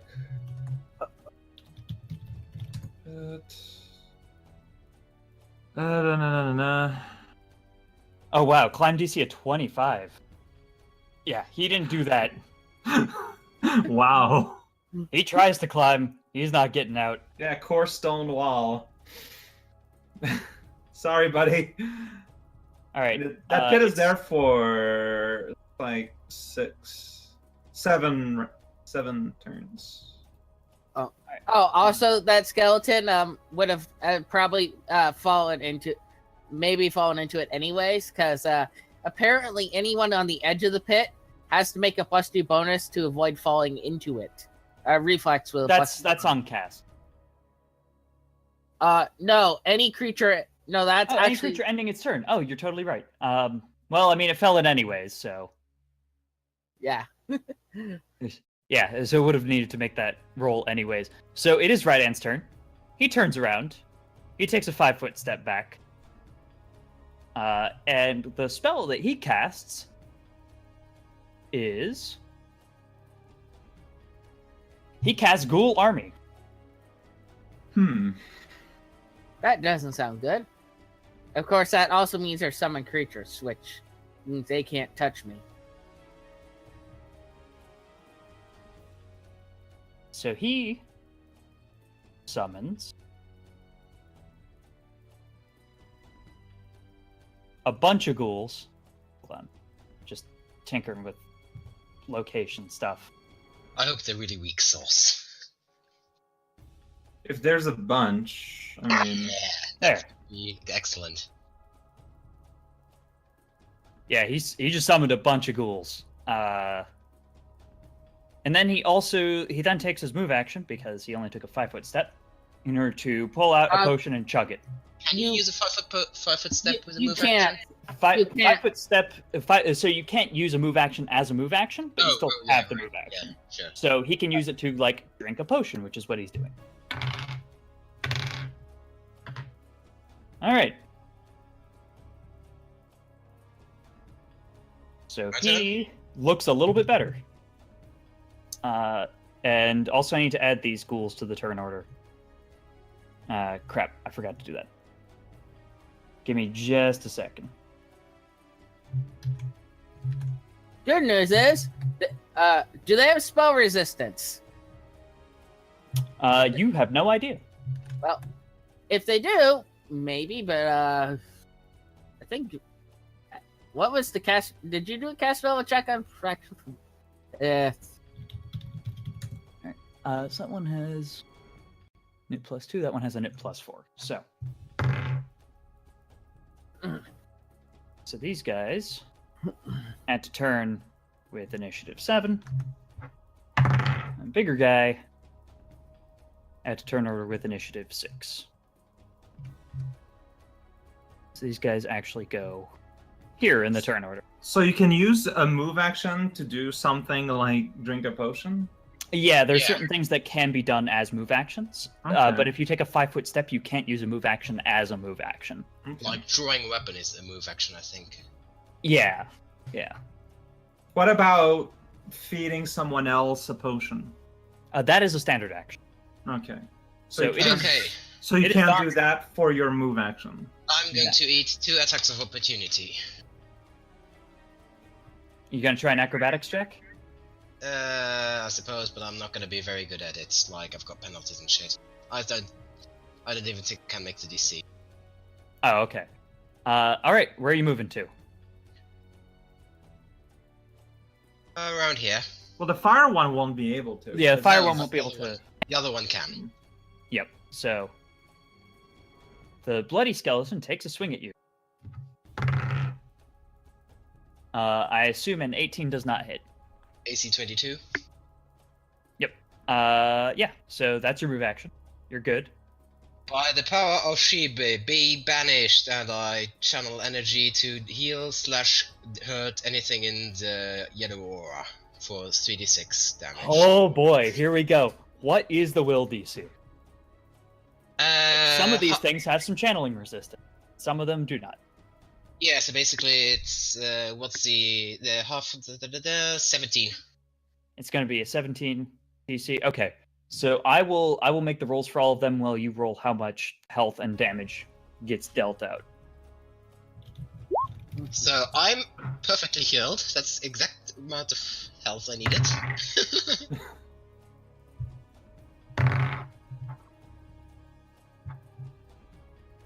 Belgil should also heal. Do I? Oh. Yeah. Okay, how much did I... Oh, I healed 4 points of damage? No, you rolled 3d6. That was my health. What? Oh, I rolled 3d6? Yeah. Okay.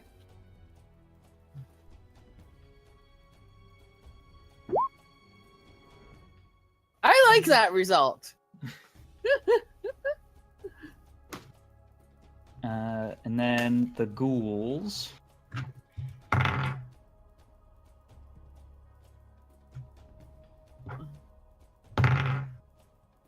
Okay, so the ghouls, the ghasts, and the large skeleton actually made the save. Oh. That's still half damage. It's not no damage. Yeah, so you dealt 2 damage to the large skeleton and the ghouls and gassed, but 4 damage to all the rest. And you actually also healed Zrydan for 4. Am I understanding that correct? Yeah, I suppose, but I'm mainly concerned with getting rid of the chaff. Yep. Did Okay. you really roll that low for damage? Let's see. All right. So then Is it something you can recast? I've got lay on hands users left. Storms, like 3 more.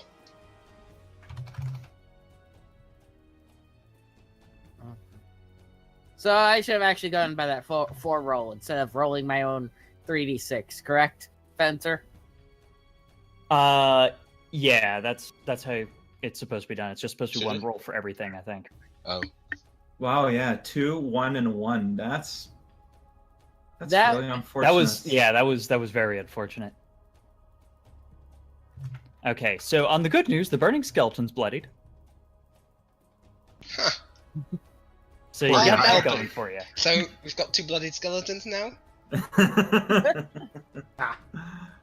All right, it is Relgil's turn.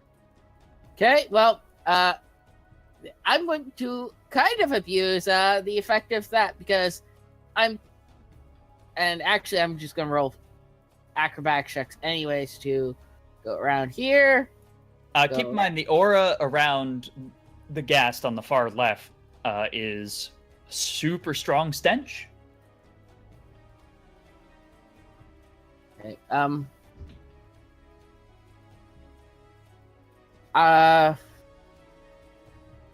okay, I'm going to. How far around does the aura extend? It should be visible. You can't see it. Oh, did I make it aura 2? How about that? Oh, That work? Yeah. that's big. Yes. Sorry, I thought I made the right aura visible. It's weird that they're not visible by default, but whatever. Okay, so I started here. Let's see.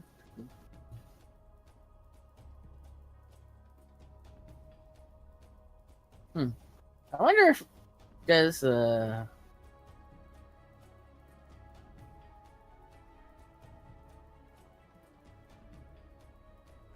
does that stench aura affect people moving into the thingy? The stench aura is only going to take effect. If I end my turn in the area, or Actually, it's anybody within it. does it specify moving, or Nope, just whenever you enter. And every turn that you remain within it.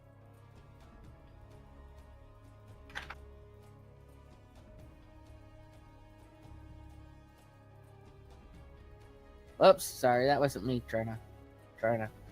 Let me.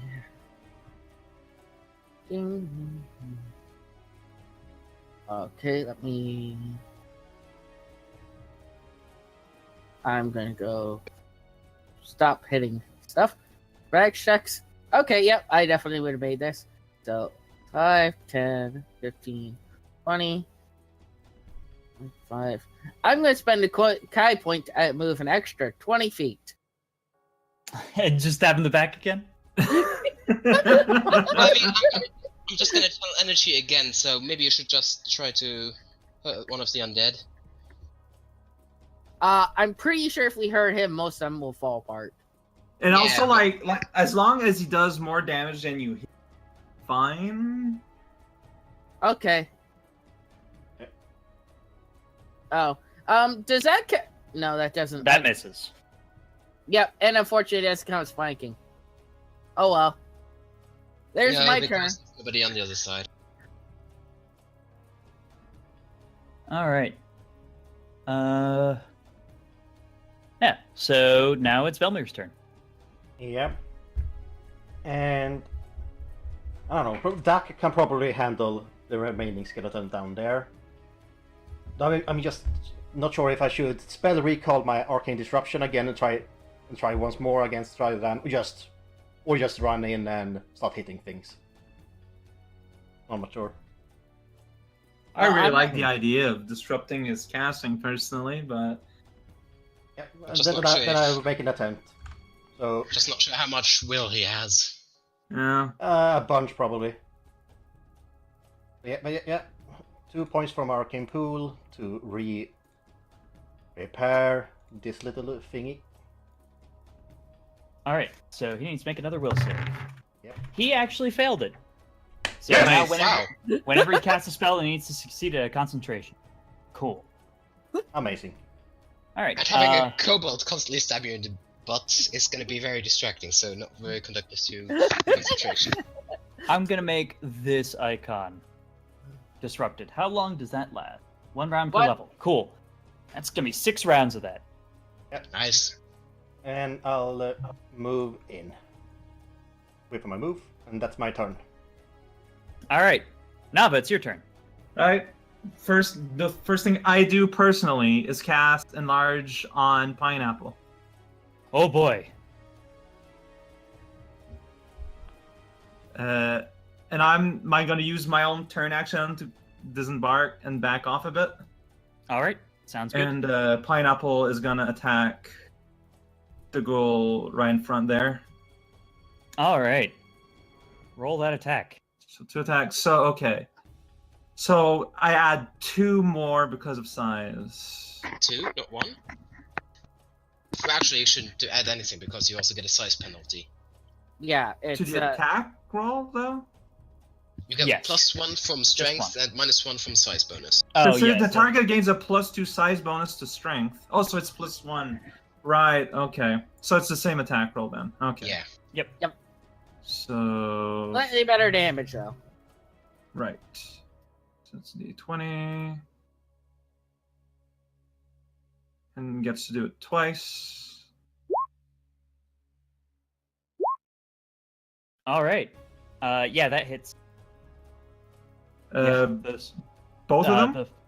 just the first one, I think. Alright. Yeah, just the first one. So the 1d4 becomes a 1d6.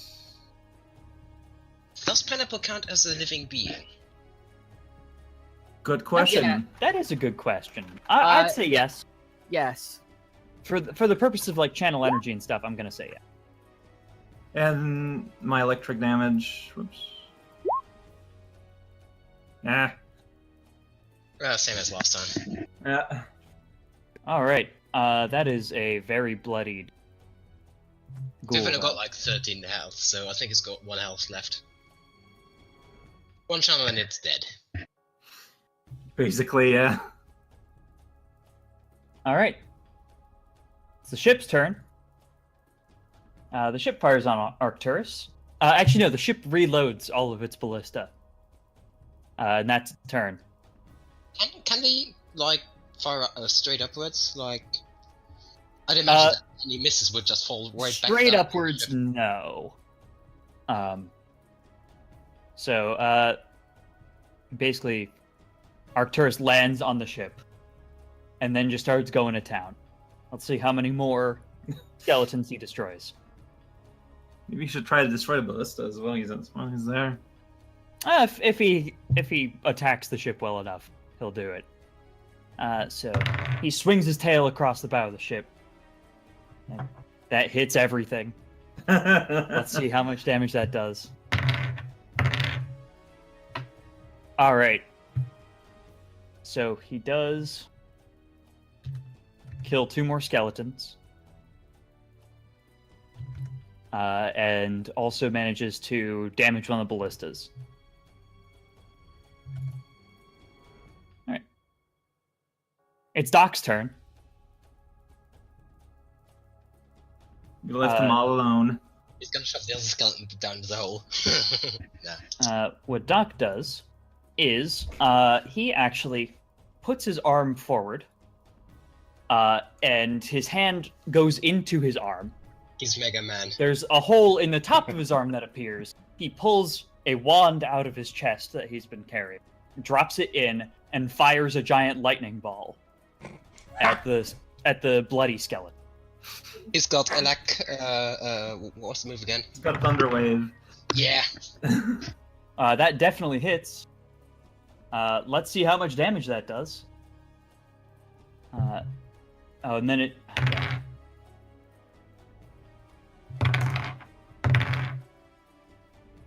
Plus... Yeah, that's just a dead modifications. skeleton. That skeleton is very, very dead. Never got a chance to do anything. It Poor is guy. just a pile of bones And blood. and blood. I mean, it's been bloodied since the battle began, so it's not a surprise, really. Now it's the ghouls' turns. So there's a lot for the ghouls to do. And by a lot, I mean they all just swing at Velmir. Jeez. Yeah.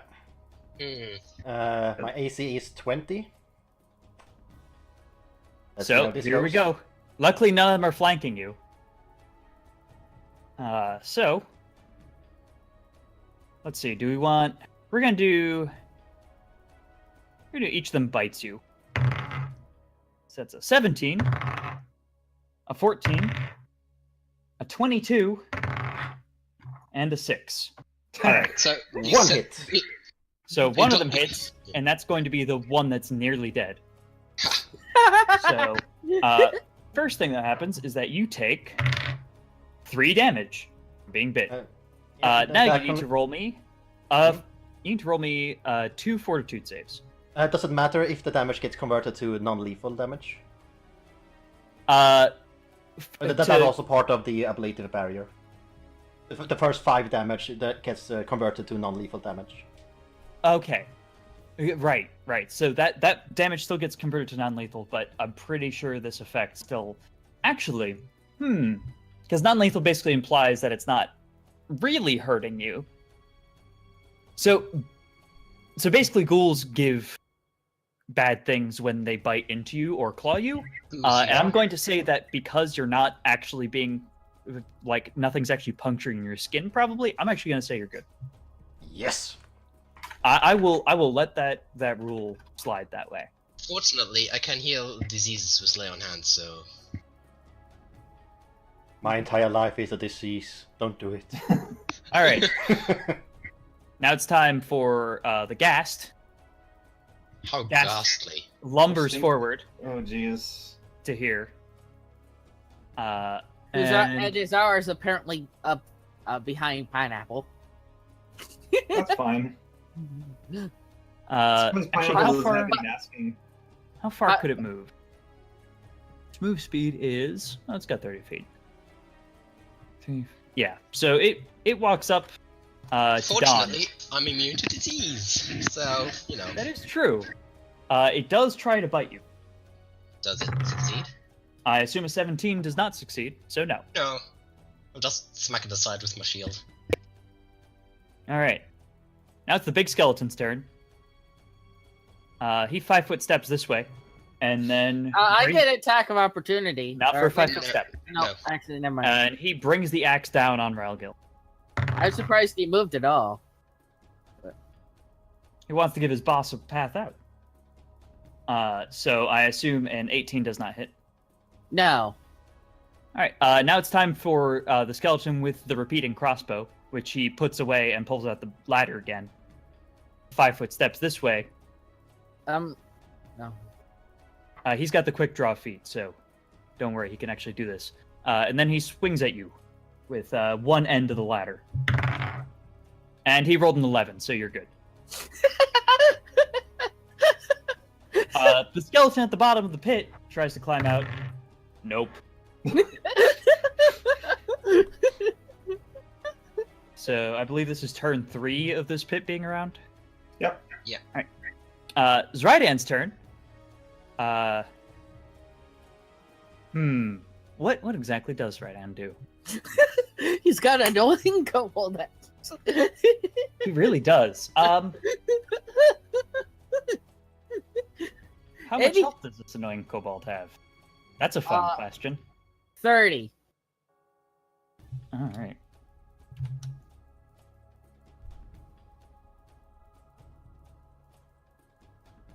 So what he does... Oh boy. He turns around and he casts Bone Shatter.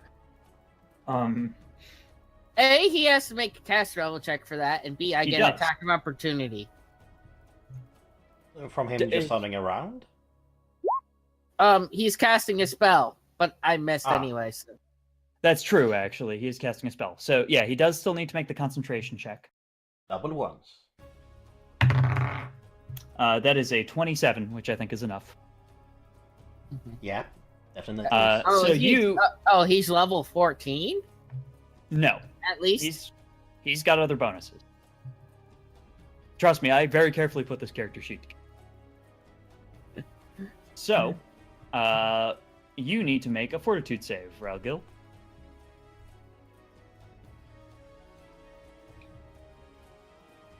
Okay, this That has a protection +2 to it, so that's a 16. That is not protection enough. Was such a good investment. Still. So you feel the bones inside your body splinter. Oh, This is going to hurt a lot. Relgo got sprinkled with bone hurt and juice. That's a lot of die. That's a lot of dying kobold. That you take 26 damage, Oh, jeez. and you are exhausted for 9 minutes. Ouch. He got tired of getting stabbed in the back, it would seem. Do you blame the guy? Yeah, I can't. It's a very logical. So move. you get a -6 penalty to your strength and dex while you're exhausted. And then he's still got a move action. So he just moves this way. Okay, I was gonna ask if Pineapple had increased range, but since it's not working that way. Actually, does Pineapple have increased range? 10-foot range would still be threatened range. So. I guess so. So you do get an attack of opportunity for him moving. Alright, well, alright. Oh, Pineapple does get an attack? Yeah, because Pineapple Pineapple's gets got an reach attack. as a large creature. Yay, large fish bird. Jesus large- Christ, angry fish bird. That does hit. Roll for damage.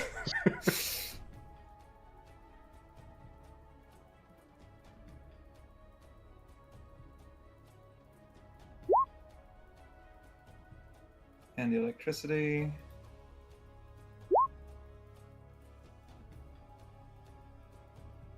All right. Nice, better than last time. Yep. My Cool. turn? It is, in fact, Don's turn.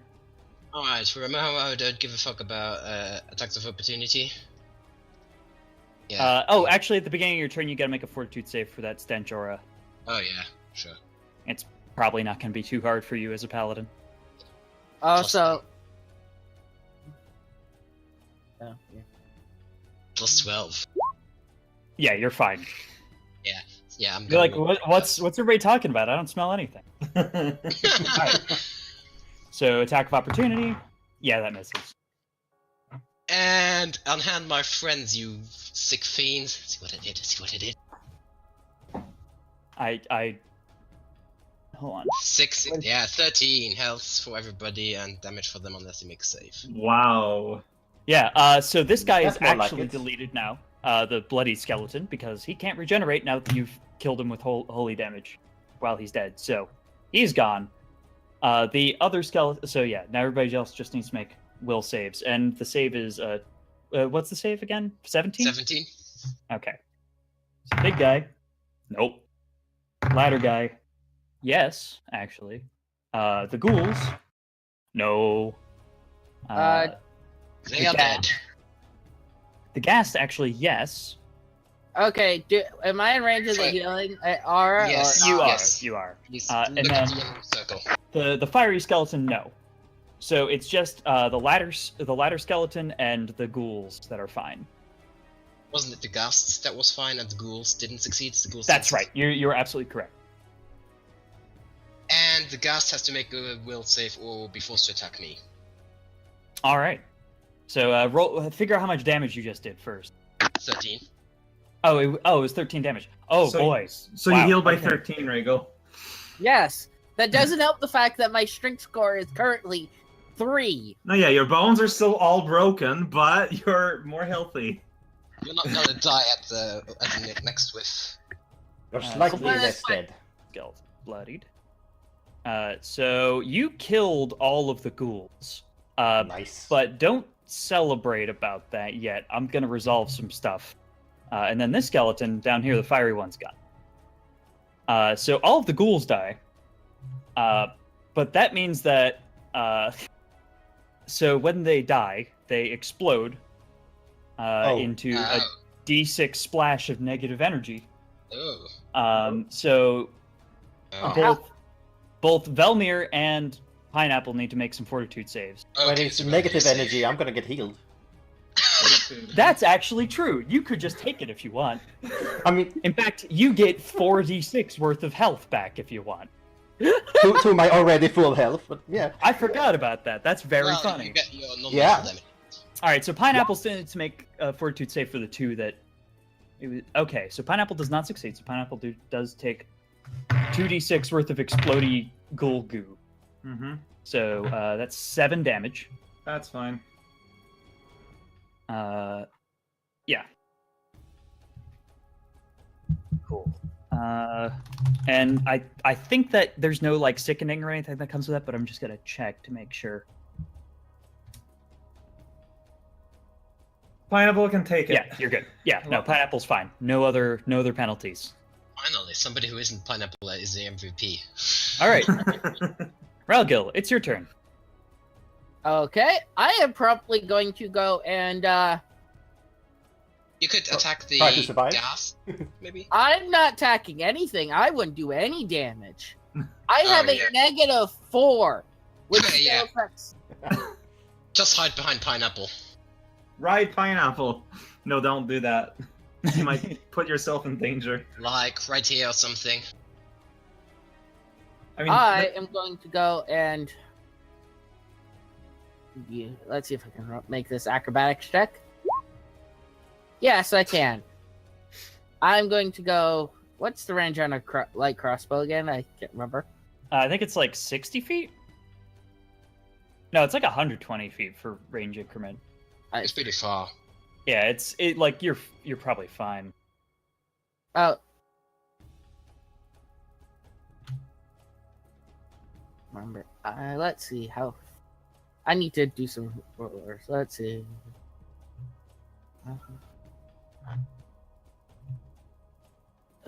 Is it a light crossbow? Yes. Then it's an 80-foot increment.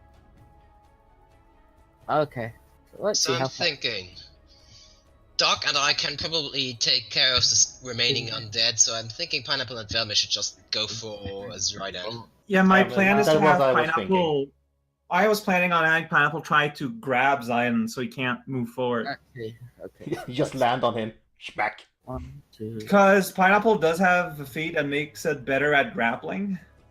And And it's it's now getting huge. size bonuses. Yeah, so it's gonna have a plus Okay. 14 bonus. I'm gonna Wow. see how. Yep, that's within crossbow range. I am going to fire at this guy with my light Zrydan with my light crossbow. All right. Shoot at the yerk. Actually, does that hit? He hasn't cast shield yet, so oh, that just barely does not hit. Okay. He manages to deftly dodge out of the way just in time. And that ends my turn. All right, Velmir, you're up. Yes, as a swift action, I increase my magic enhancement on the sword. Oops, so it's +3. It's pretty nice. And then I hunt down this little dude and hit him in the back. All right. Well, I try. You try so hard. Did you add the charge bonus? Oh And- yeah, charge no. bonus. So And yeah, did you that's add an the extra plu- +2. Also, Oh. did you add the +3 from the enhancement you added or whatever Yeah, it was? the enhancement is on there. Yeah, so Oh. but you get an extra +2 for charging, which does Ah. make it hit. Yeah, the text, And the plus other 2 initiation damage. text.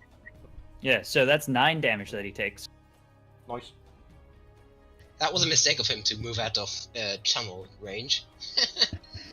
Honestly, yeah. Yep. Okay. Yep. Cool. Actually, regarding the barrier, it is described as an invisible layer of physical force, so I can't physically be touched while it's up. So it makes sense that the bite wouldn't infect me or anything. Okay. Cool. Yeah, but Yeah, that's my turn. I mean that made sense to me. So, and I'm the one that you need to convince, and you already did that, so you're fine. Yeah, you're saying. All right, Nava, it's your turn. So, yeah. Pineapple is starting within the stench radius, so Oh. Pineapple does need to make a fortitude save. Alright, gonna do another one. Pineapple's fine. Alright. So, whoosh. And gonna try to grab Zion. If I get an attack bonus, I don't get a CM. Doesn't add to my CMD, right? My CMB, I mean. If it's CMB, it would add to your CMB, not your CMD, which No, is I meant B though. That's why I corrected myself. what are you getting it from? Is it like a charge bonus? Well, okay, because it's my death from above. Like gives me 5 on attack roll. I was wondering if I could put it on a grab. Check. I'm gonna say no for that one. All right, but I still get plus 14 though on the That's grab still check. really good. Yeah.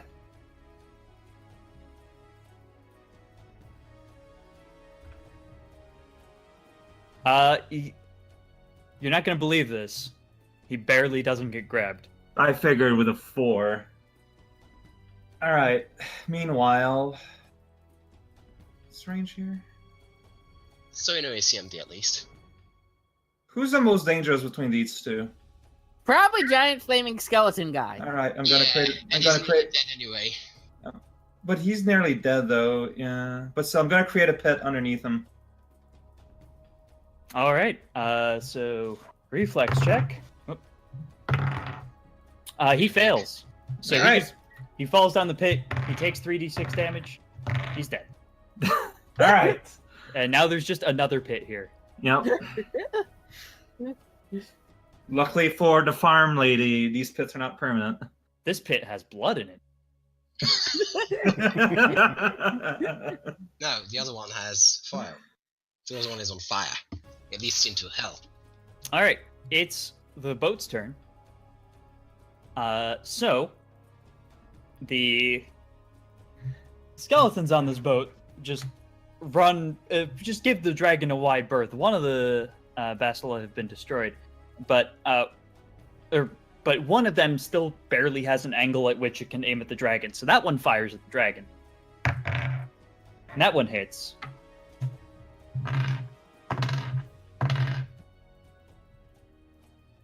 So dragon takes some damage from that, and then the other two ballista actually aim at you guys. So Look at me, I'm a target! one aims at Pineapple. Ridiculous. What is Pineapple's touch AC? Good question. Let me check. It's been a bit. Touch AC 15. Would Wow, that are you change? serious? That's the touch AC? I think so. Wow. That's why I got here, and you never fixed it. No, it must have been right then, right? That's how it works. I never make mistakes. And -1 though, due to being big. So Yeah, but still, that's enough to prevent, like, Pineapple basically manages to dodge out of the way of this giant. It was basically a tree log flying, well, and just slams into the ground behind Pineapple with a big thud with dirt flying up and everything. That's right, the other he's one- more distracted. The other one actually does fly at Dawn. Ooh, What's Dawn's touching? 30. 13? Yeah, that's still enough. You're still good. You managed to dodge out of the way of this one. Wow. Jesus. I don't You think guys- the skeletons are trying good enough. The skeletons aren't great at aiming, and also this dragon has garbage touch AC. So it's the dragon's turn. It whips its tail across the bow and eats a few skeletons. Let's see how much damage it does.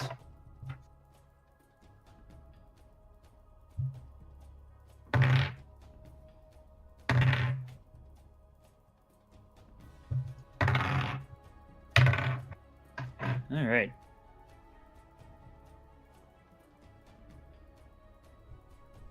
The two more skeletons are gone. but the 3 ballista are still up. All right. Now it's Doc's turn. Looked Go pretty for that dire. guy. It looked pretty dire for a while, but now things are looking pretty swell. Yeah, that massive AoE thing from Don was very helpful. Yeah, honestly. I think Yes. that's what I was counting on. So Doc lumbers forward, pulls out seemingly like some trinket from his chest. You're not quite sure what it is. Drops it in his arm and fires his cannon at this ghast here. I'm guessing his common modifications use like trinkets or whatever to power for magical energy. Probably. And if that does hit,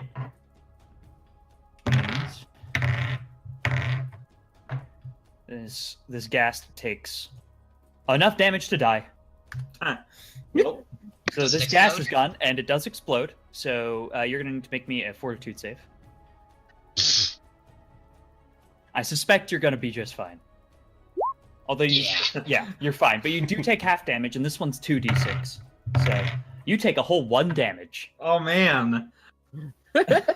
Oh no! What am I gonna do about this shit? All right. So I think I'm just gonna charge the ladder skeleton just to keep him out of the fight and away from Raocow. All right. Now it's Rydan's turn.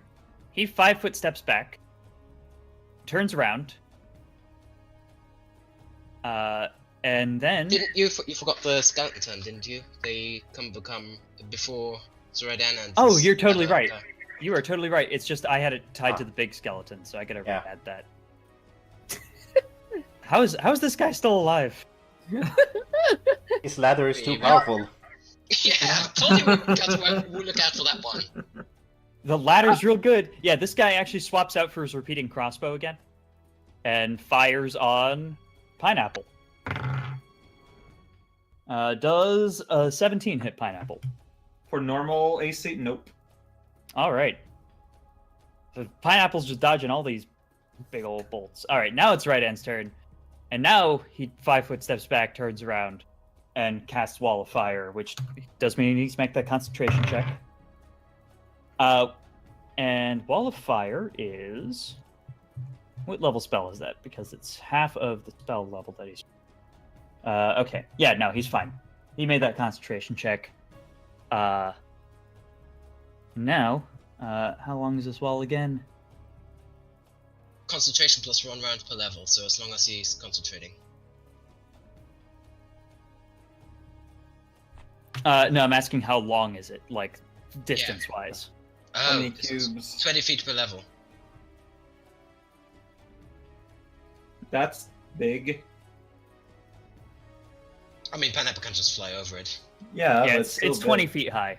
So, bam. Wall. Fire That's wall. one. Hell of a wall. And anybody who charges through, I could just heal them up again. You know. Yep. So, hold on. Let me switch out the bone shatter spell. But actually, I have my barriers. tab I can for- just push through and Okay. let the barrier tank the hits. I still take damage to my health, but anyway. So he casts Wall of Fire, and yeah, so we get this. It's an opaque sheet, so you guys can't see on the other side anymore. Mm. But I can Oh. force myself through if I want to. And So we know he can't move this turn anyway, so we know where he is right now. So as long as you know, next turn he can move away, but for right now we know where he is. so that and means we've that, got Hank. Yeah. so this Wall of Fire actually does manage to hit. Amusingly enough, it. Oh no! It just barely doesn't get anything else. It gets Pineapple. Oh, the Ring of and Fire it- has a radius of 5 feet plus 2 levels. So If I wanted to make it a ring, yeah, but he wants to make it a wall. Oh, alright, so. yeah, alright, yeah, sure. Sorry. So that means that Nava and Velmir both need to take 2d4 damage. Why? The pineapple. And They're Oh, on the side right. of the. Yeah, yeah. So you guys each take 5 damage. Alright. Pineapple and Velmir. And there's a wall of fire there. And staying in the radius of it will have you keep taking damage. It's within 20 feet of it, you'll take damage. Within 10 feet, you'll take slightly more. Yeah. Don's turn. I lay my hands on the ladder skeleton. All right. Roll me a touch attack. It's got a crossbow, so it. Yeah, just the first one, so 23. All right. 86 damage. Which oh. All right. I assume we'll save a 17. Yeah. Oh, doesn't matter. Takes full damage. All right. That's a bloodied ladder skeleton. And he has to make a will save to not attack anybody else, or not attack me, whatever. All right. That's good to know. All right. Well, good. It's your turn.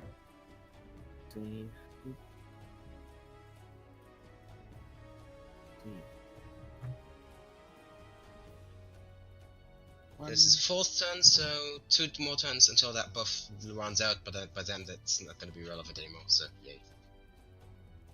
Let's see, where's the... That's 20.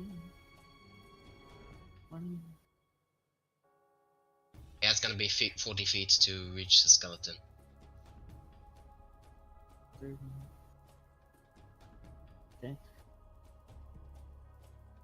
This is probably a stupid move, but I'm going to spend a Kai point and extend my movement. Go over to here, and then go to here, and while I'm moving, swap my my crossbow back out for my wakizashi, and I'll attack. And because I'm flanking, You do get a bonus and potentially sneak attack damage.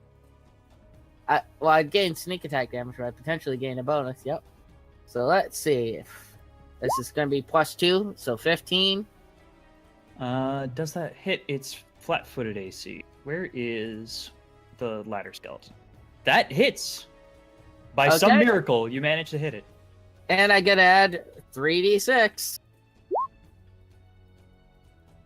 All right. Yeah, you kill the ladder skeleton. In your exhausted, bone-splintered state, you managed to kill the skeleton. Like, Excellent. and now I'm going to sit down and say, I'm done. You just sit down in this puddle of blood and go, yeah, that's it for me. Just kind of curl up a little bit. Belmir, it is your turn. Yes. Can I force my way through the firewall? You could run through it. It does a bunch of damage. Run through it going, oh yeah! Man mode! Yeah, do it. What the hell? All right, so you also provoke an attack of opportunity from Zrydan, but let's do the main wall of fire damage first. So you take 19 damage. Okay. And then he gets to swing at you with his staff. By the way, you notice that the staff that he's pulled out is a wooden spoon. Subtle. Hank immediately lights up when he sees that. Pineapple? Should, maybe? Well, no, should probably just grapple the guy. Yeah. Zrydan tries smacking you in the face with it. Does a 12 hit you? No. It is not his specialty. All right. So you have run through the wall of fire. You've still got a standard action. What are you doing? Hey. Can I do a spell strike? I don't remember if it's a full turn or not.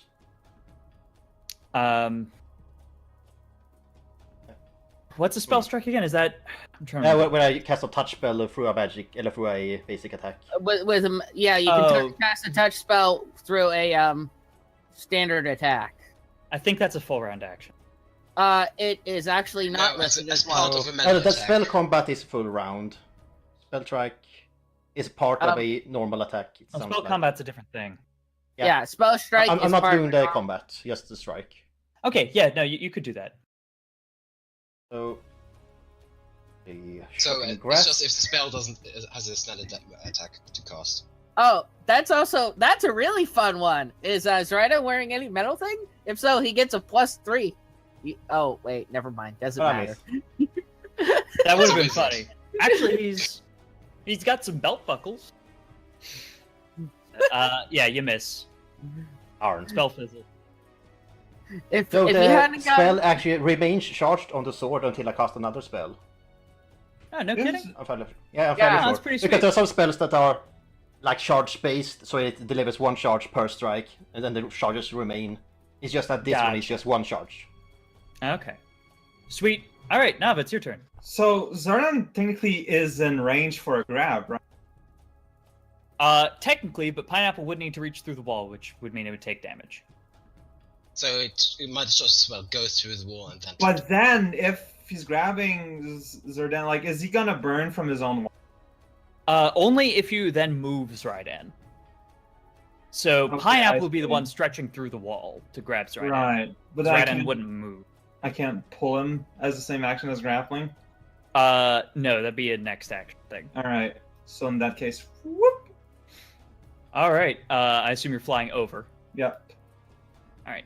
And now I can't reach the thingy to turn it. Dang it! Well, You can. Like, it's 40 feet movement, basically, almost, and he's got speed bonuses from size. no, I mean I can't turn it because the thing was off. Oh. Because I wanted to turn it. So I can Whoops. go Oh, here. that's not how I want to do that. Hold Hmm? on. No, I'm editing the width to try to help you, and I Oh. realize it's only extending it out the right, so there's not much I Yeah. can do there. But like this, out of the immediate range of fire, still range of grappling. you'd be out of range of fire here too. Okay, in that case I'll go there because it's just easier to use. Grabbo! One more than last time. All right. And yeah, that actually grapples. All right. He is successfully grappled. It's not really anything I want to do because, like, so I'm just gonna. But otherwise, I'm not myself. Like Nava's not gonna do it. Well, I mean, unless you can use Pineapple to figure out that you hold Zrydan and create a pit under Zrydan. I'm out of level 2 slots Okay. because otherwise, that's what I would have done. I'm the one that makes Plus, you sense. can just go out of it anyway, so. Yeah. So, I mean, this is fine. Like, I'm just a hitbox for Pineapple. It's fine. So, Zordon is grappled.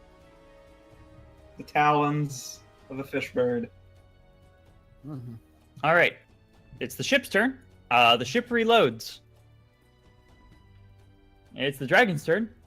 The dragon messes up the ship more.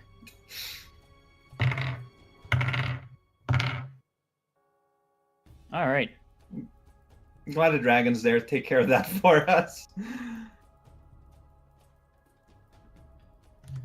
So the ship loses 2 more crew. That and that yeah. didn't you say it started with like 20? It's down to like 10. Yeah, it's roughly 10 from what you're seeing. All right. It's Doc's turn.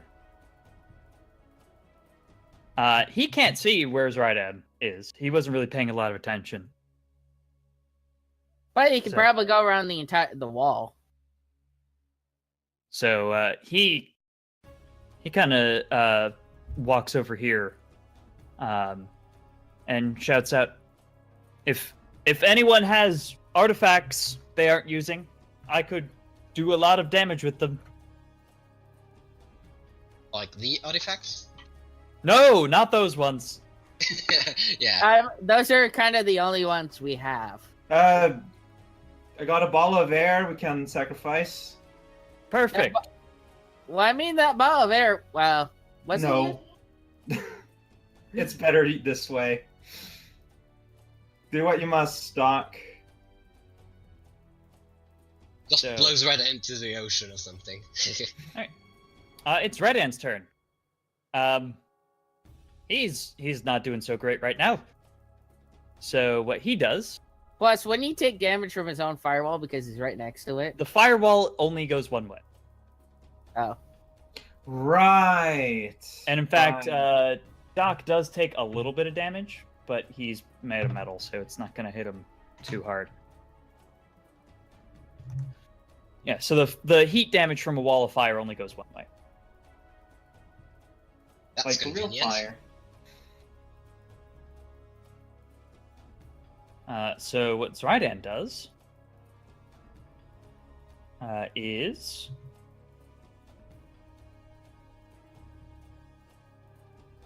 Yes. sorry, I've got a lot of options. None of them are great, but all of them are okay.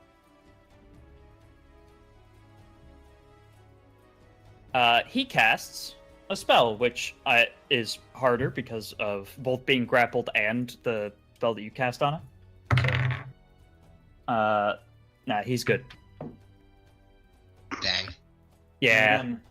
Man. He casts a spell, and that spell is Summon Monster. So there's an Alright. arrow elemental behind you. It's big. And now it gets to roll initiative. Whoosh. Oh, that's a big initiative. None of us on the right side know about it. Nope. Right. Add turn. Yeah, if I share sense, I lose mine, so obviously. So, It's not very optimal in a combat situation.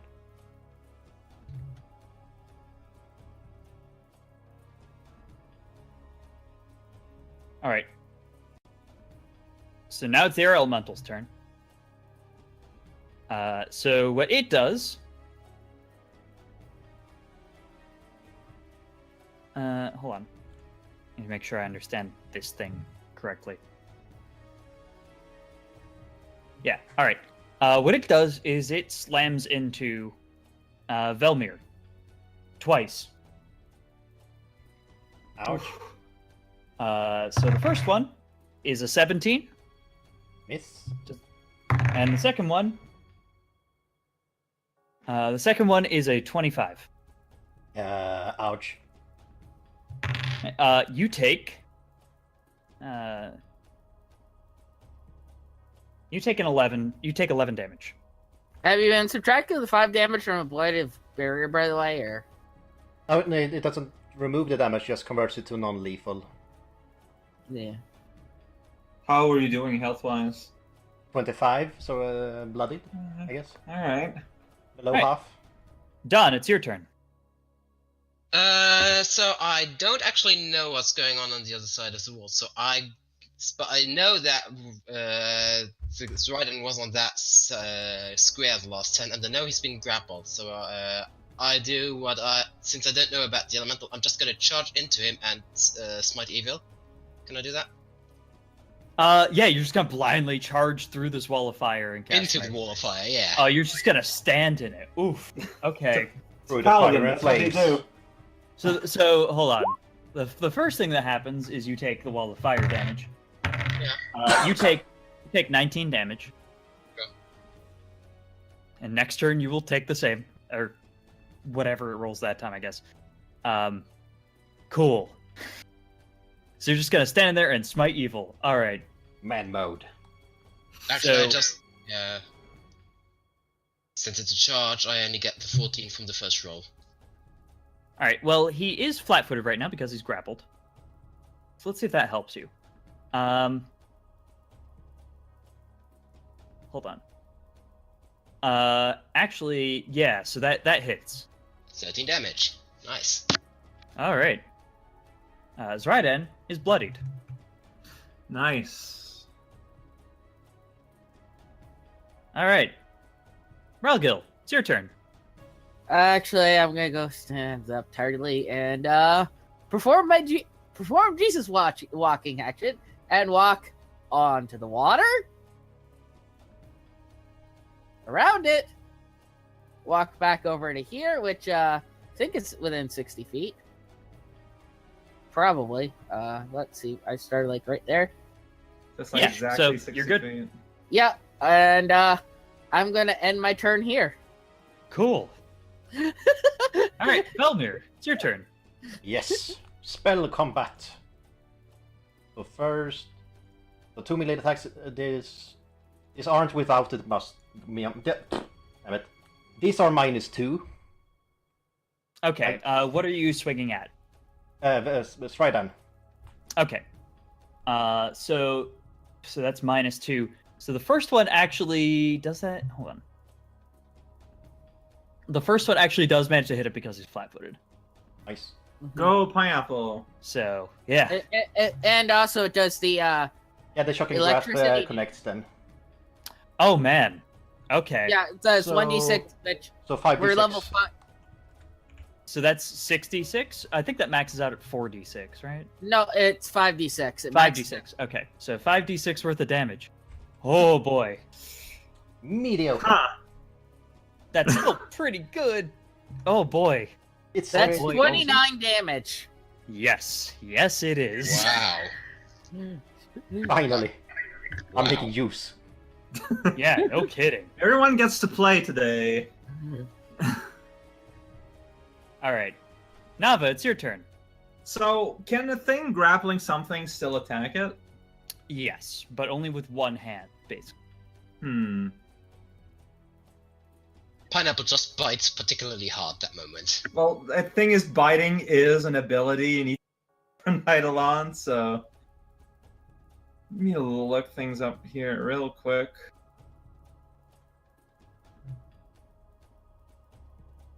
Yeah.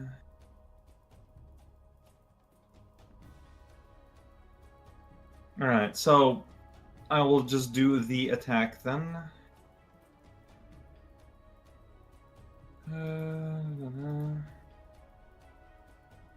No, idiot, it's the attack. I still need to roll for my attack.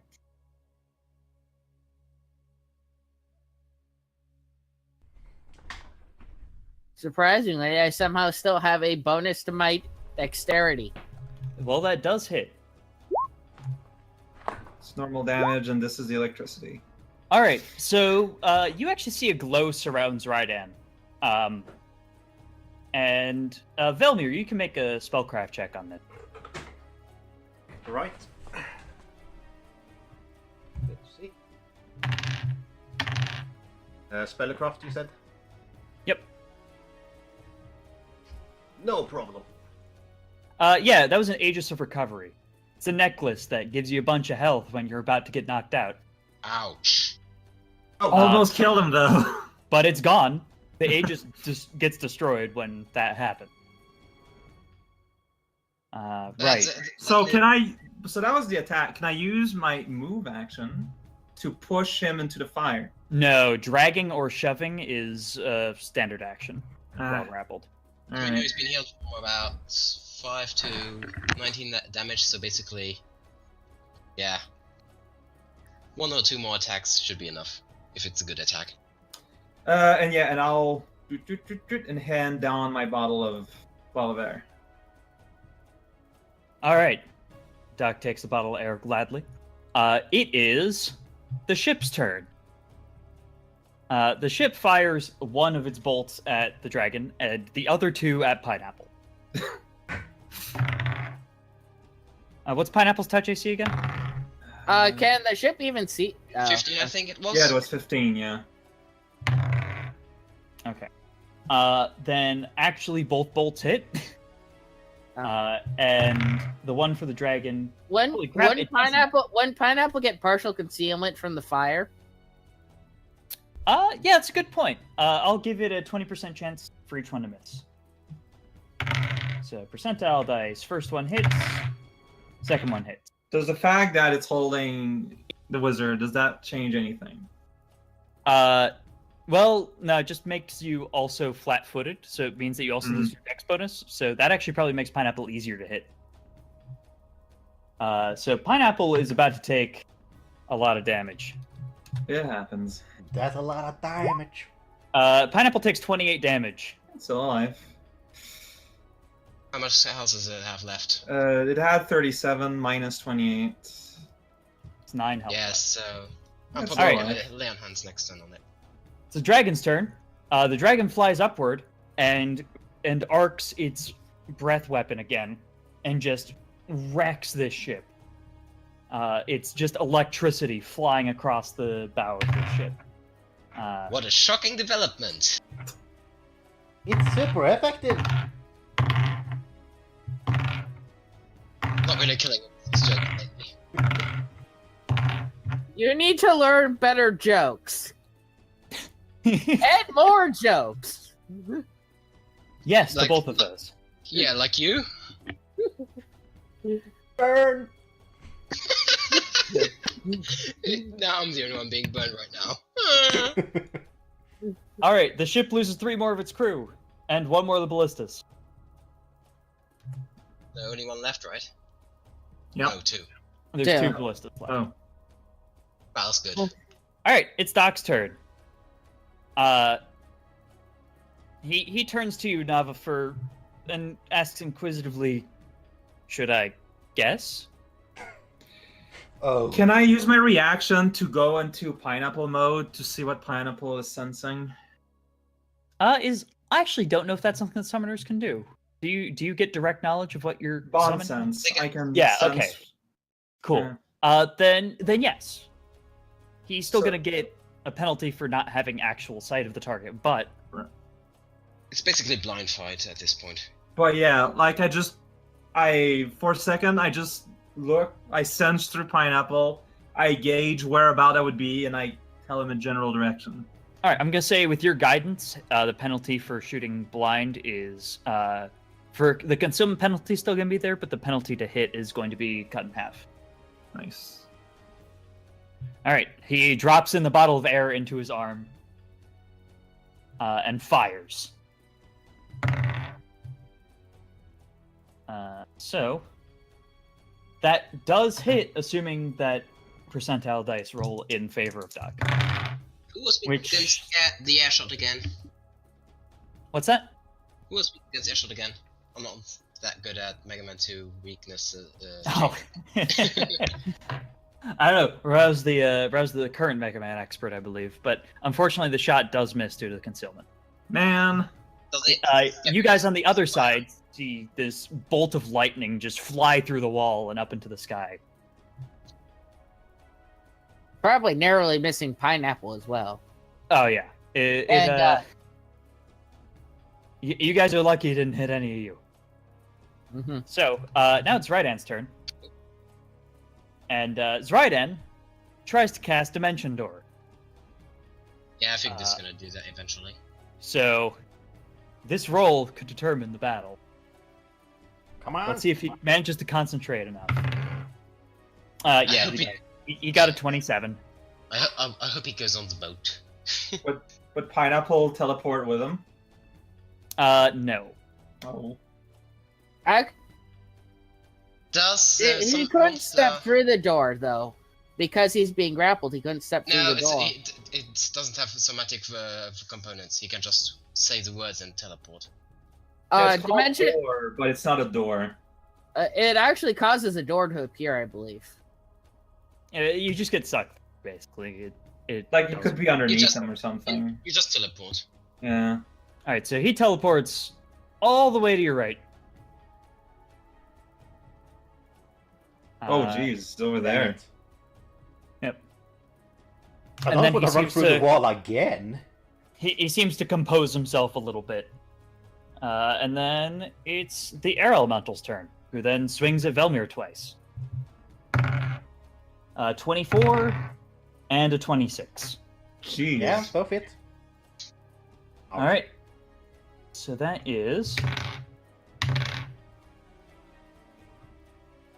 That is 20 damage. Oof. That's a lot of damage. All right, done. It's your turn. You immediately take wall of fire damage. Yeah. I'm after him anyway. So you take 12 damage. I can live with that. Yeah, no, that was a Hello. fairly low roll for it.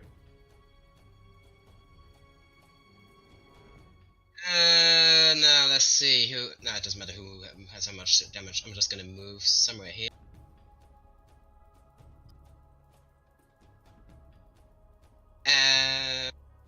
No, I was railgun in the O.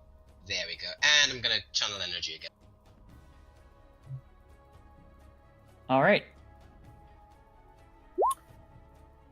Cool. You guys gain 12 health. Nice. Well, that offsets the damage from the fire. Well, I get half of it. Pineapple is Yep. really happy about this. All right, Relgil, it's your turn. That was point. Whoops. That, Spend my all turn- that movement getting around the fire.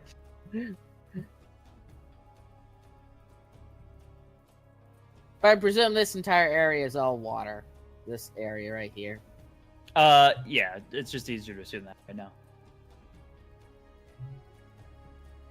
So we know he'll be on the island. He won't be able to recharge his spells for a while. We know he can't get off the island because the ship's being wrecked.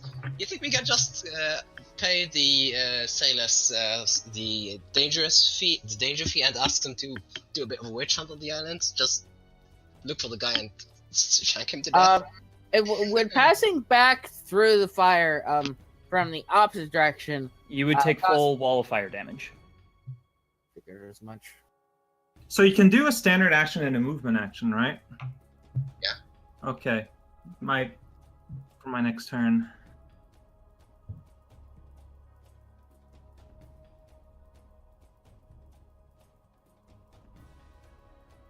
Let's see. 10, 20, 30, Now, 40, question: 50. Summon monsters 60. have a range. There's- There's my turn. There's no range limit for summon monster. There's no tether there. My turn's over. All right, Felmir, it's your turn. Yeah. The ability that lets me walk over water requires I use Just climb on my, pineapple, my I full, guess. full round action. Climb on Okay. pineapple, so pineapple can fly over the wall with you. Yes, since it's a size bigger now. Yeah, it's large. It's considered large. It's not medium, yeah. Yeah. right, so you But hop on that will be Pineapple's an back. attack of opportunity, right? That does provoke an attack of opportunity. You can make an acrobatics check to see if you avoid it. Yeah, I'm gonna chance it. All right, roll that acrobatics. Yep. So would that also transport? Well, That is not enough. So you do get an attack of opportunity. That does hit. 'Cause that's a 29. Ouch. You take 10 damage. 1 health left. And Oh, my wow, barrier are is you gone. serious? Yeah. And my barrier so- is now gone. I don't see you, so I hope what I'm going to do here is not trouble. I hope so as well. All right. Nava? Because I You're want to up. give Pineapple a head start. So I'm going to run my normal action here, 30. So 1, 2, 3, 5, 10, 15, 20, 25, 30. Then I'm going to use Maker's Call, which lets me Dimension Door Pineapple to my side. I don't know if that'll carry you. Oh, that depends Yeah, heavily you- on the wording. You can if you want to. It lets you Can- carry it. It lets if that wording is correct and it acts like dimension door, it would probably allow you, to carry Velmir. Let Yeah, me read- one let me read it. creature. This function as Dimension Door using the Summoner's caster level. That's all it says about that. Then yeah. Yeah, you Yeah, can, I am a bring very some- willing creature to follow along on this journey. yeah, you can also bring along one additional willing medium or smaller creature. So there you go. And Yes. then Pineapple will do a full charging action. Yeah. 5, 10, 15, 20, 25, 30, 35, 40, 45, 50, 55, 60. So all the way here. Whoosh! I'm not sure I want to go follow along on this adventure anymore. Yeah, I imagine Velmir hanging on like, I didn't sign up for this. Oh shit! Out of the fire air elemental into charging Trident. Well, But that it is elemental's an gonna, improvement. that elemental's gonna have a hard time getting over here. Maybe. Actually, can elementals fly? Yes. It's an air elemental. Duh. In fact, it has the air mastery. Means that airborne creatures take a -1 penalty against it. I have to So- be RB like super quick, but like I just done with Yeah. my turn, so. Cool. All right, it's the ship's turn. The ship reloads. It's the dragon's turn. The dragon continues its big stompy rampage.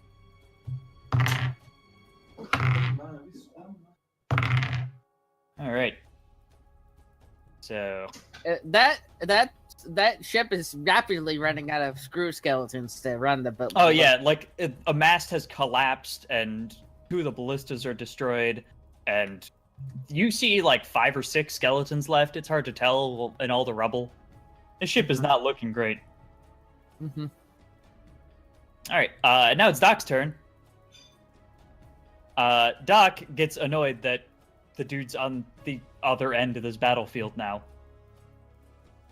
I have that wand of make whole. Can you use that? He could. That's how a golem would heal. So. Alright. So yes, Doc. Then he doesn't have anything for movement, does he? No. Okay. He just bolts. So, 2. 3, Someone 4. needs to get Doc a sword or something.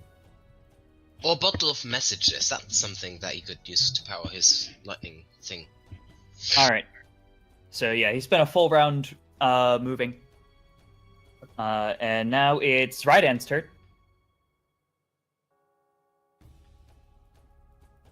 And what Rydan does...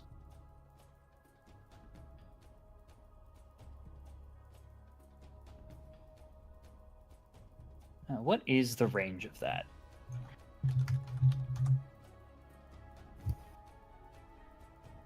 Oh, that's a long range.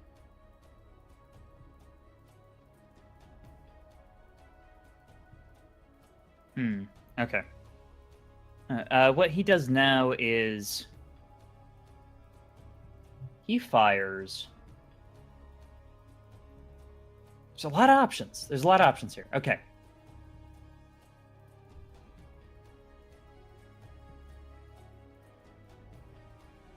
Yeah, what he does is he fires magic missile at Pineapple. The darkness. So he fires out 5 missiles. Oof. And Pineapple only has 1 health left, correct? No, that's Velvet. No, I am. Oh no, what health? Wait, did that healing spell not help or whatever? I only got half of it. All right, so Pineapple takes 20 damage. And then it's the Air Elemental's turn. The Air Elemental flies 20 feet straight up. So that's 20 of its 100 movement. Then it sees Don, flies toward him, and swings at him. I'm okay with this. Don does a 29 hit you. Yes. Finally, something actually hit you. I'm actually surprised. So am I. That's only 5 damage.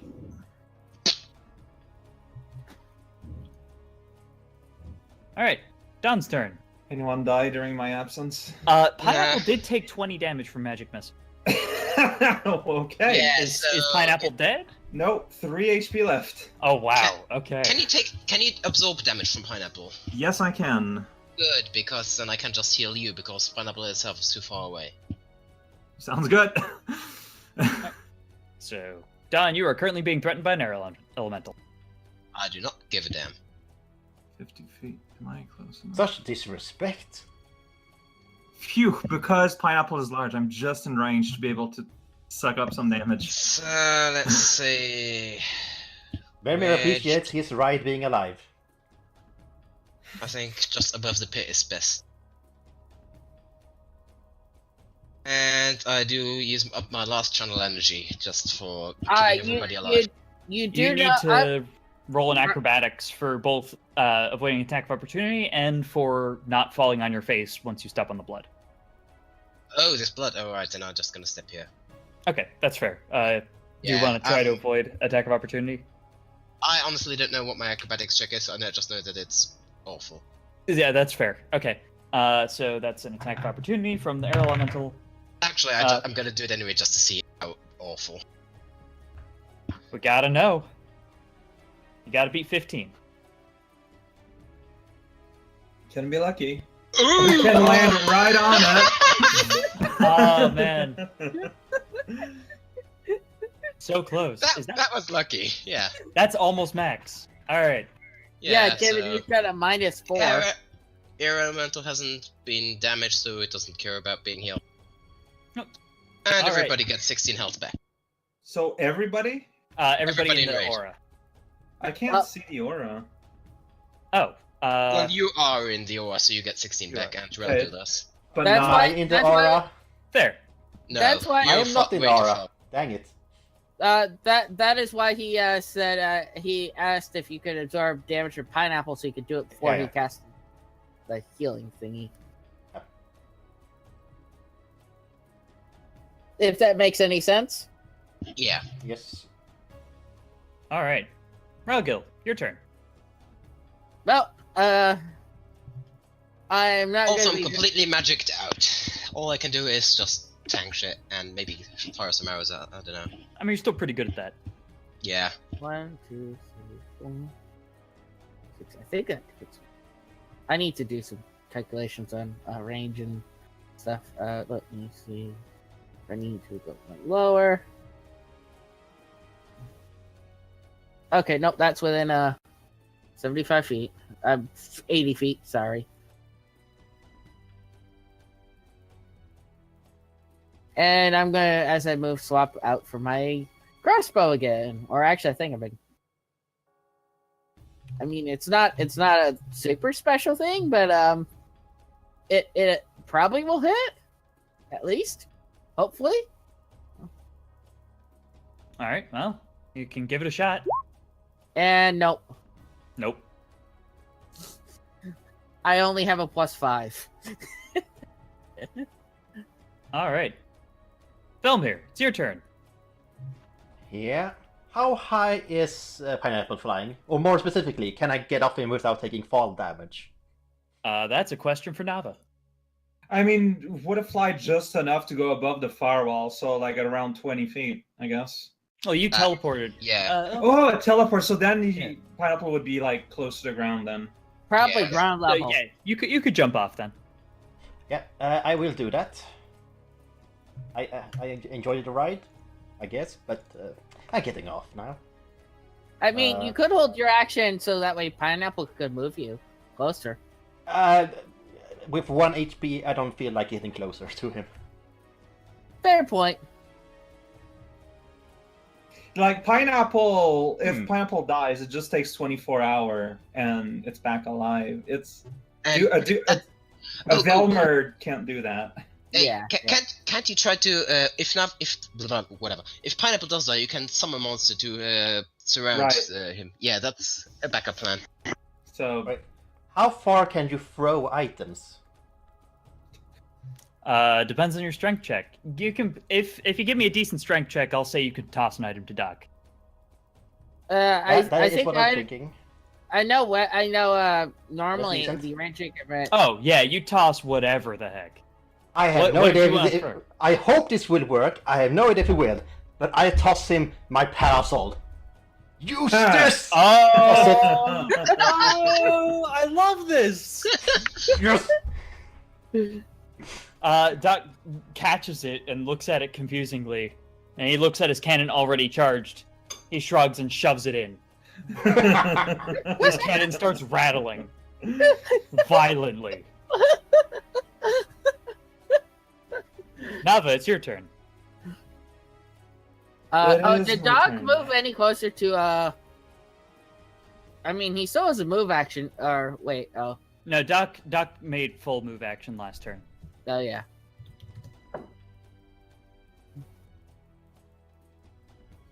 Okay, so I can cast a spell that has a target of you to Pineapple. Yes. So I'm casting Shield on Pineapple. All right, +4 AC. Nice. Figured it's probably a good idea. Pretty handy. Alright, so You never that's know when he good. has armor class targeting spells, yeah. And Plus all these ballistae. woof, which is within range to do a one charge attack.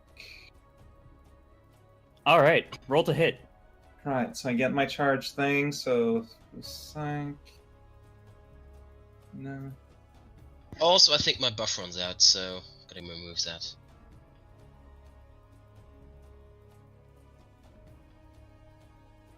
Well, on pineapple or whatever, or No, on myself, the compel hostility. oh, I think I hit. Yeah, no, that Yeah. was it. Wow. There's a That slight might be the chance highest from number your that's hit. been rolled this campaign. Wow, that's a big number. unfortunately, that's not a crit, which is sad. Yeah. How is that not? Oh god, that's ridiculous. Okay, yeah, roll damage. Alright, so here's normal attack. Wait, I'm just making sure everything's good here. Yep. My normal attack, and here comes the electricity. Oh boy. Seppo. So what does this look like?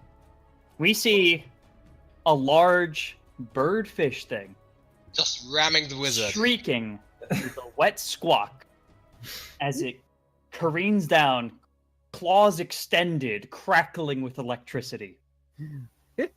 We see Zrydan get impaled by these claws. We see the electricity surge through his body. We see his body seize, and we see it collapse. Zrydan is no more. Pineapple forever MVP. Oi. That's a good fight. Relgin had the beginning, I had the middle Oh, part, and boy. Pineapple was definitely the finisher. If it wasn't for that stupid Oh, no. it is the ship's turn, Oh, and Uh, all the ship's ballistas, all 2 of them remaining, do fire at the dragon. Don't they have to load yet? They've reloaded last turn. Oh, alright. Here's my swift action to sit down. Also, does the air elemental disappear? Actually, yeah, the air elemental does this. I'm surprised the skeletons are still up. A different spell. Skeleton crew works a little differently. It's more separated from the actual summoner. But that's only one hit. It does a good chunk of damage to the dragon. And then the dragon tears up the ship some more.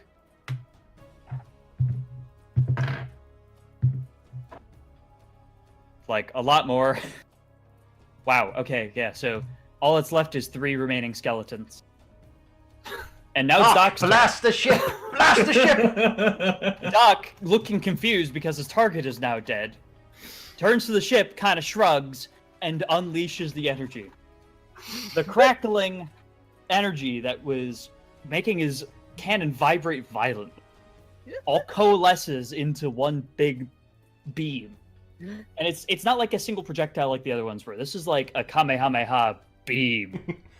And it just tears through the ship, and the entire ship collapses inward. Of all things, Onto the the parasol was Chekov's gun. Yes. Basically sucking the entirety of this ghost ship into nothingness.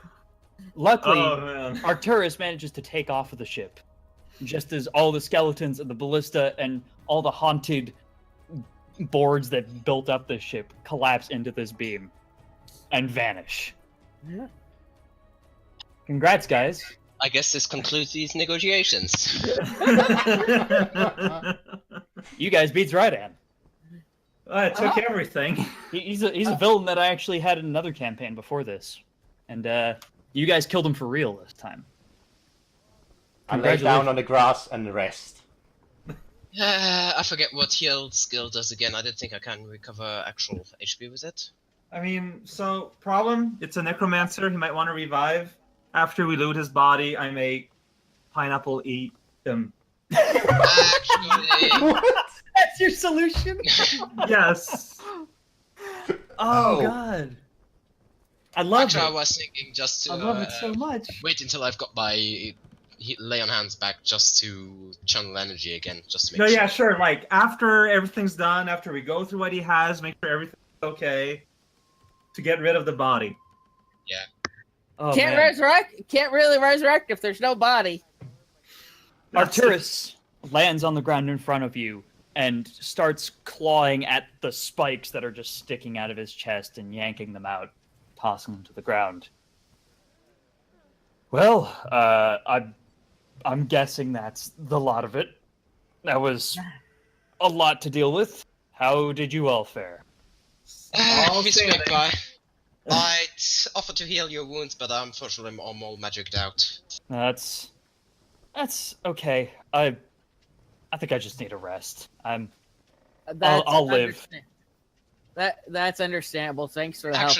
Actually, I think I got a potion of cure light wounds, but I think Velmir's gonna need it more. Yes, please. Actually, can the heal skill heal? I can't remember. Yeah, Yeah. heal him for half. Both positive and negative energy heal Velmir.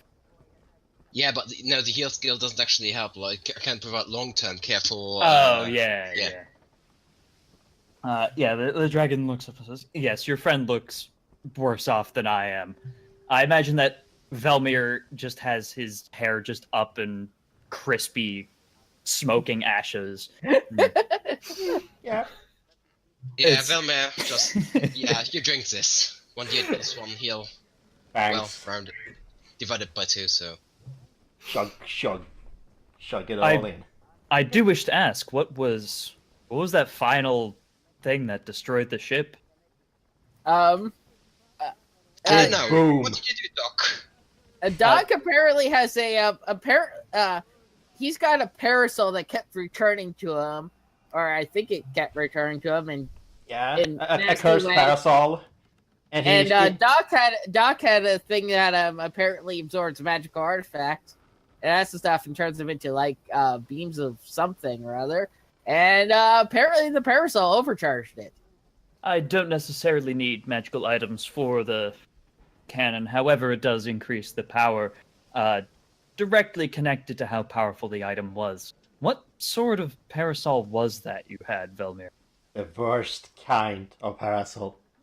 It's ugly and it wouldn't leave me. Suppose you should be glad to be rid of it then. That was Yes. quite something. I imagine it probably gave you lots of grief and problems in its existence in your inventory. Yes. Well, we tried burying it here because it was an anti-magic nail, and it stopped her for a while. But then the nail got removed or something, and it came back. Or it just ignored it. It wouldn't surprise me if it just whatever and came back anyway. Interesting. I've tried many things to get rid of it. This might actually have worked. Just might. Arcturus looks around and says, "Well, luckily we did manage to save all the residents. None of them were damaged." The field's probably seen better days, but Is our ship still in the area? Arcturus actually flies up and kind of looks around, and he does see your ship, and he lands again, and he says, "It looks like they're arguing over something." Well, Whatever. hopefully they come back. I suppose Nav and I should head over there and tell them that everything's fine. They can come back. All right. Yeah. I'm like by far the most healthy one here. So yeah, I'll come with you. Actually, surprisingly, I managed to claw my way back to full health. That's true. I'm astonished that you went from bone shattered to full health again. That's ridiculous. Granted, your health wasn't a lot to begin with. I was actually honestly a little afraid of throwing bone shatter at you because I don't want to kill you. And that I'm a thing good did a lot of healer. damage. I'm the best healer. Yeah, honestly, things would have gone very differently. Yeah. Again, So as I'm you really guys, glad I had a light crossbow hidden away. It's not normally my weapon of choice, but damage is not affected by anything. So except for like point blank shot. So it does help. yeah. So when you guys did look at Zrydan's body, you found a whole bunch of fun stuff on it. Okay. So you found the big wooden spoon staff, which Hank helpfully identifies for you as the staff of mixing. He had a necklace around his neck, and that was the amulet of precise measurements. So there's your last two artifacts. Mm-hmm. Yeah. He also had some other fun stuff on him, such as a ring of protection +1, an aquatic cummerbund, a rope of components, which gave him all the spell components, a pirate's eye patch, a cloak of resistance +1, braces of armor +1, a book of extended summoning, a 3rd level pearl of power, and 600 gold. No, really, no. It's actually maybe I shouldn't go up to the boat, and I should just tell the people to go back on that the farm is safe. That sounds like a better idea. Okay, I'll go Yeah, hail the I mean- boat. I mean, I could go as well for the people on the farm. yeah, but I don't think they're gonna react well to a kobold. Like, let's be real, that's been kind of a recurring thing in this campaign. Maybe this time my name might actually get spread far and wide that I was the savior of Bloodsworth, one of the saviors of this, and the fact that I helped kill. Alright, Right. give it a try. I mean, I guess it depends how the media is gonna spin this. I mean, I The residents of Bloodsworth Island actually do start coming out of the... Basically, they heard the giant explosion, and then everything be kind of quiet after that. So they all start coming out of the woodwork again. And you actually do see some of the residents kind of poking their heads out. We did it! Wave to them. Is everything okay? yeah, The right. dog or Relatively. anything? We saved the world! All right, cool. We beat the game for real this time. As I don't know if you heard us right and whatever, but we just killed him. So wasn't that guy that like attacked that city on the other side of the continent like a Yes. few years ago? Yeah, Cool. that's- Yes. Nope. That's the Well one. done. We're gonna go back to work now. Yeah, Okay. sorry about Sure, the fire dude. there. Don't mind That's- me if I just rest here, please. That was So you guys all managed to get back on your boat just fine. Arcturus gives you a ride back to your ship. And you arrive on the ship, and Captain Storm looks at you, and she turns back to her crew, and she says, "See, and now it's too late. Look, you guys are the worst. Oh well." Just look. What are you arguing This about? way you're okay. Carrie, the watch keep from the crow's nest, comes up to you and she says, "Yeah, we kind of got a little sidetracked arguing about whether the pay was worth it. Sorry we didn't help out, but at least you don't need to pay us more." And she gives you like a shaky thumbs up. I just I make mean- eye contact, but I don't say anything. I mean, we were quite badly beaten up as is, so... I mean, you're all alive. That's the good part, right? yeah. Yeah. It's like the most down feeling victory ever. Everyone's Yeah, just we like, won, but none of the other people got to participate in the fight? I don't know. I barely survived, so I'm just taking it easy. I mean, we barely survived and we're like level 6 adventurers. I'm not sure how NPCs would fare in a fight like this. Yeah. Carrie looks you up and down. She says, "Yeah, you look like shit. You should rest, dude." Yeah. The play I much definitely will. That spell left me. That spell was not pleasant. Captain Storm hops down and she says, "All right, bosses, where off to next?" Back to Riddleport. Yeah, sorry, the contract is getting cut short a bit. All right, hey, it just means that we can get another contract that might pay a little more next time. Sorry, Holy that's not shit, directed wow. at you. That's directed at them. I wanted to help. They're very Anyways. keen for these dangerous jobs, aren't they? I swear. Anyways, let's head on out. Didn't we pay for combat ready crew? No, you didn't. You paid for perfectly ordinary, nothing's going wrong crew, which is why we were arguing Okay, over whether or not to sure. help you. Wusses. Oh well. Some of these Again, guys didn't want to deal with an army of skeletons. I don't know what's wrong with them. Yeah, clearly wusses. but Yes, there were zombies also. well, I mean, there You was. see, guys, that could have been so fun. What are you? I swear, half of you are getting fired when we get back to Littleport. Got to admire her enthusiasm. But really, there wasn't really much of the skeletons and ghouls left after I was done with them. All right. Well, And the sun is starting to set. Curse for taking care of all the skeletons on the ship, so they couldn't back up because that was. Oh, Right, would have been no. able to do this without Yeah, Max? Arcturus is actually like he's in the water next to you because Yeah. Bronze Dragon, they like water and all that.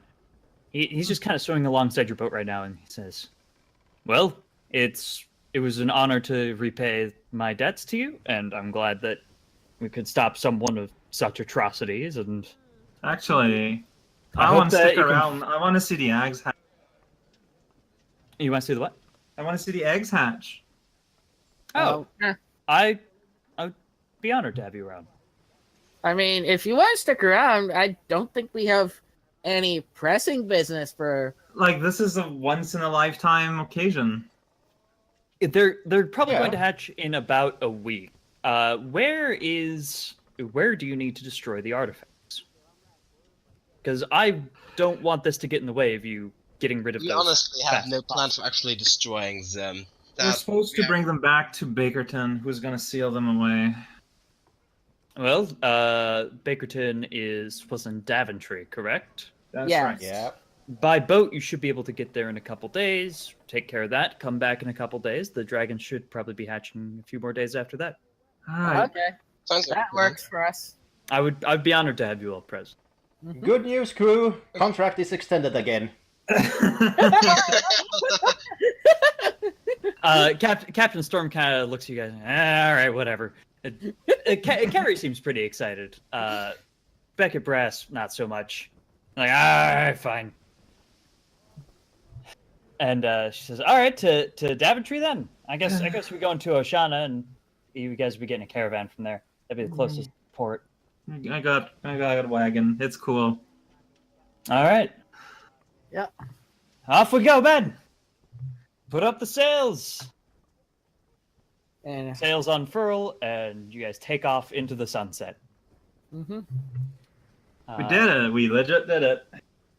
A few days later, you do arrive in Oshana. Let me bring back the world map here. And everybody should be held up now. I've got enough lay on hands for this. They're Yeah, like, everybody should get healed up over the course of like 3 days it takes. Mhm. And then you guys. You should probably hide the giant pictures of although they are pretty nice. Actually, couldn't Nava just like fly over the mountains in the bay, just like here? Yeah, Nava could do that if you want to save yourself like probably 4 days round trip. Yeah. All right. All right, so you just guys tell in a the week. captain. You just tell the captain. All right, just park here. I'll be back in 2 days. Is that what you're doing? That's looking like it. Yeah. Yeah. All right. Want to make sure you're Party not is missing right it. there. Okay. All right, you hop aboard Pineapple and you fly over the mountain range. Mm-hmm. And you make your way to the crypt.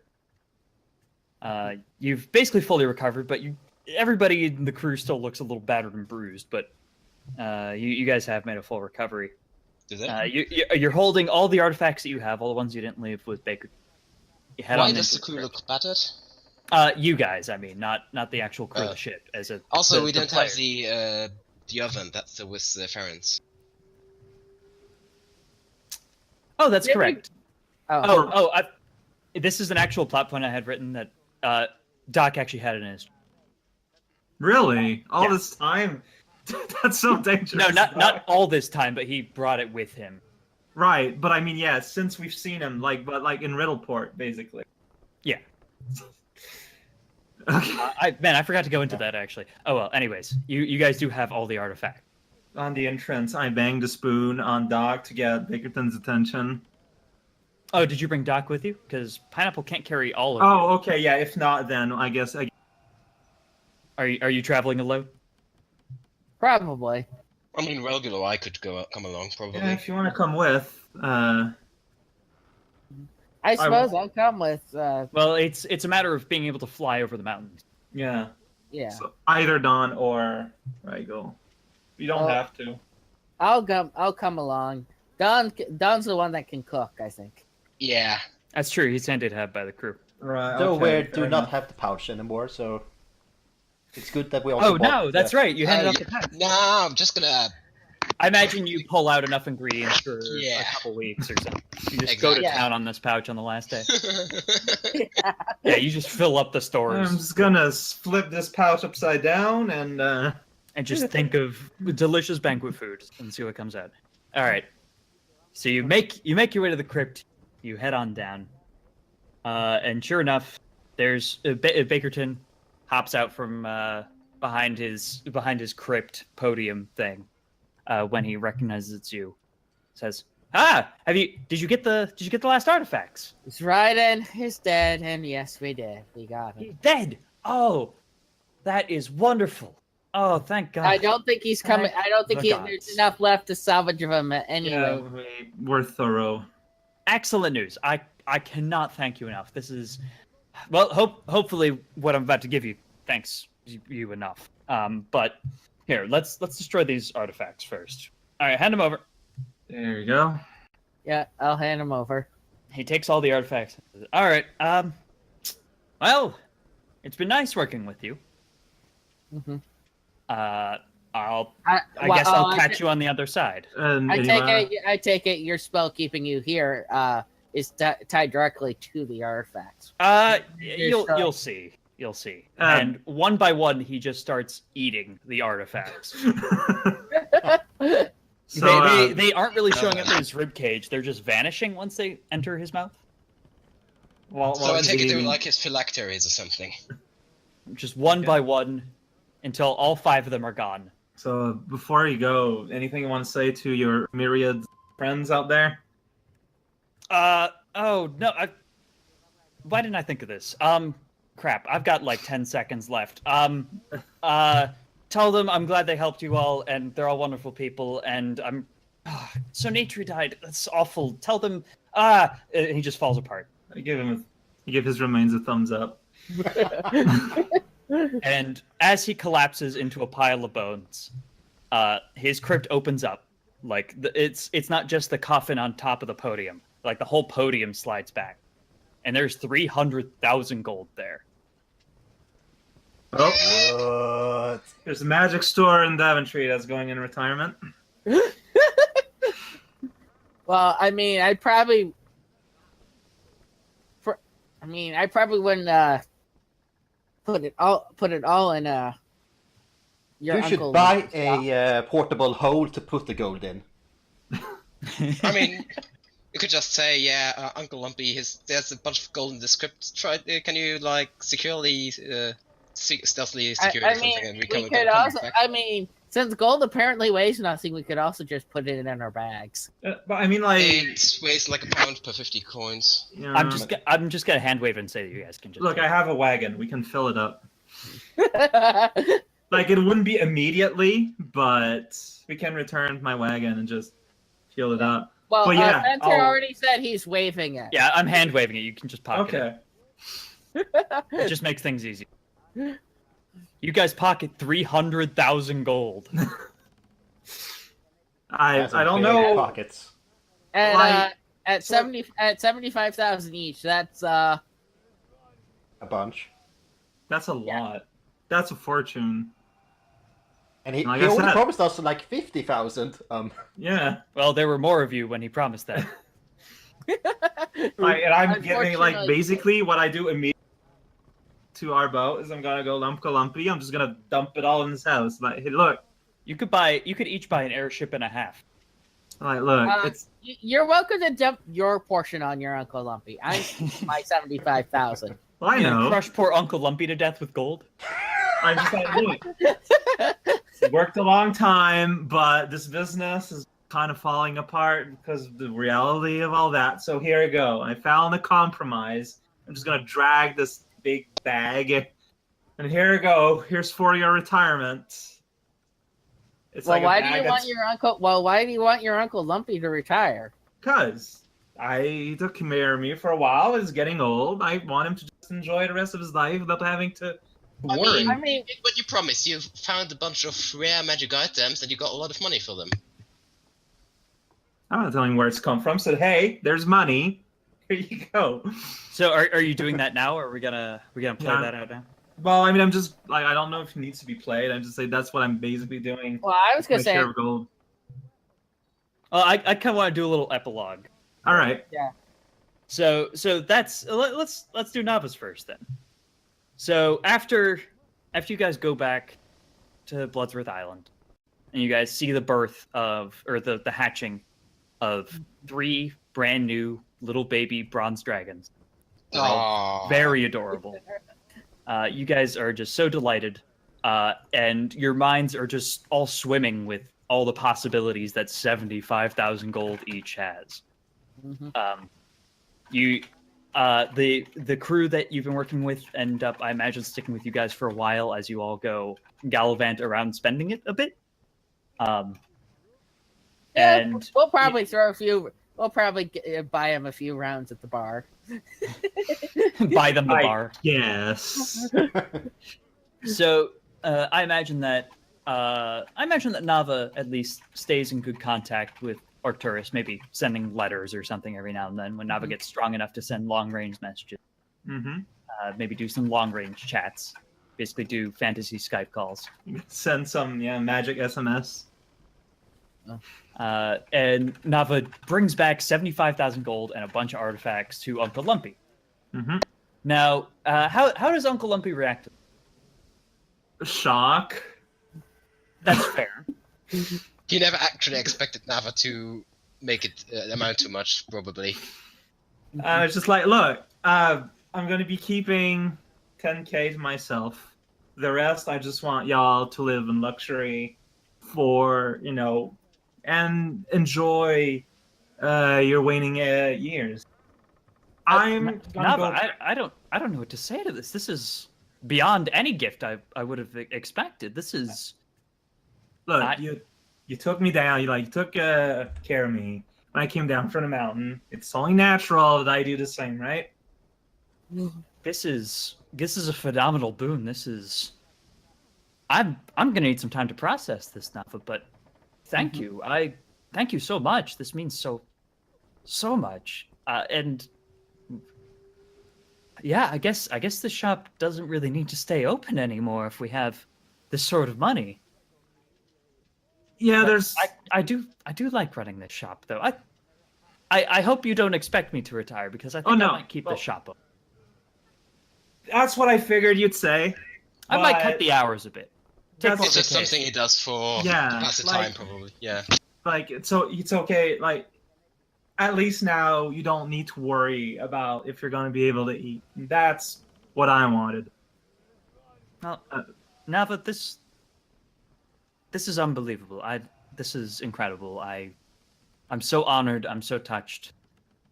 And what will you do? You've clearly made yourself a fortune traveling. Is that something that you intend to continue to do?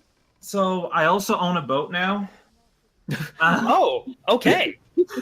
I'm gonna rest a bit here with you guys and help, set up and see how we can organize this money. But afterwards, I want to continue to travel. I got a kind of thirst now for finding magical objects, and I want to go a bit beyond Calderas and see what's to find, and hopefully I can bring you even more weird stuff. There is the far east continent of Alexany. If you're going to be traveling around by ship, you should take a trip out there. Everything's much different that way. Well, thanks for giving me a first step then. Wow. This is incredible. Nava, I'm so proud of you. You've done so much.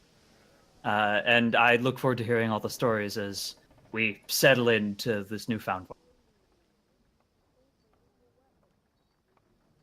Ralgil, what do you do in your epilogue?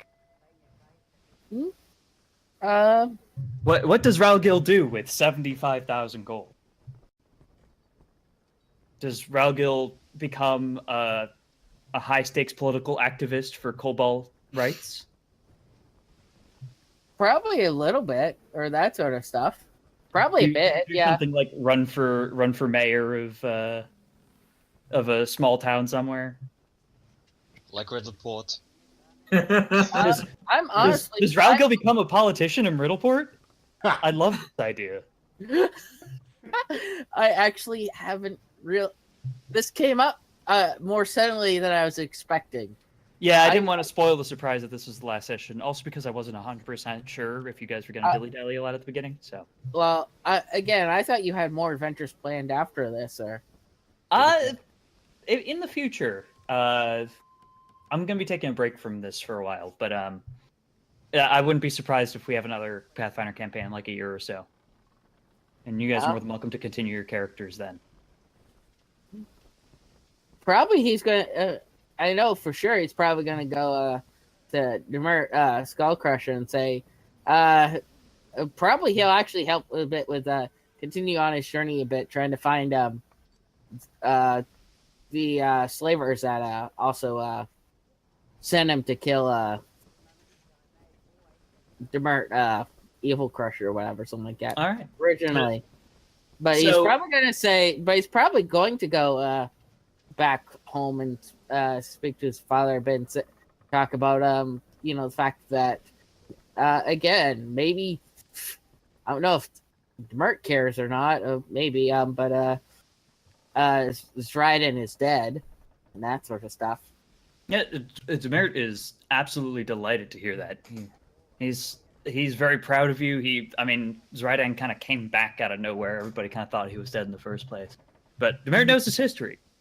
So when he hears that Zrydan is dead for good, he's delighted. He says, I have no doubt, Ralgil, that you were an indispensable part of this.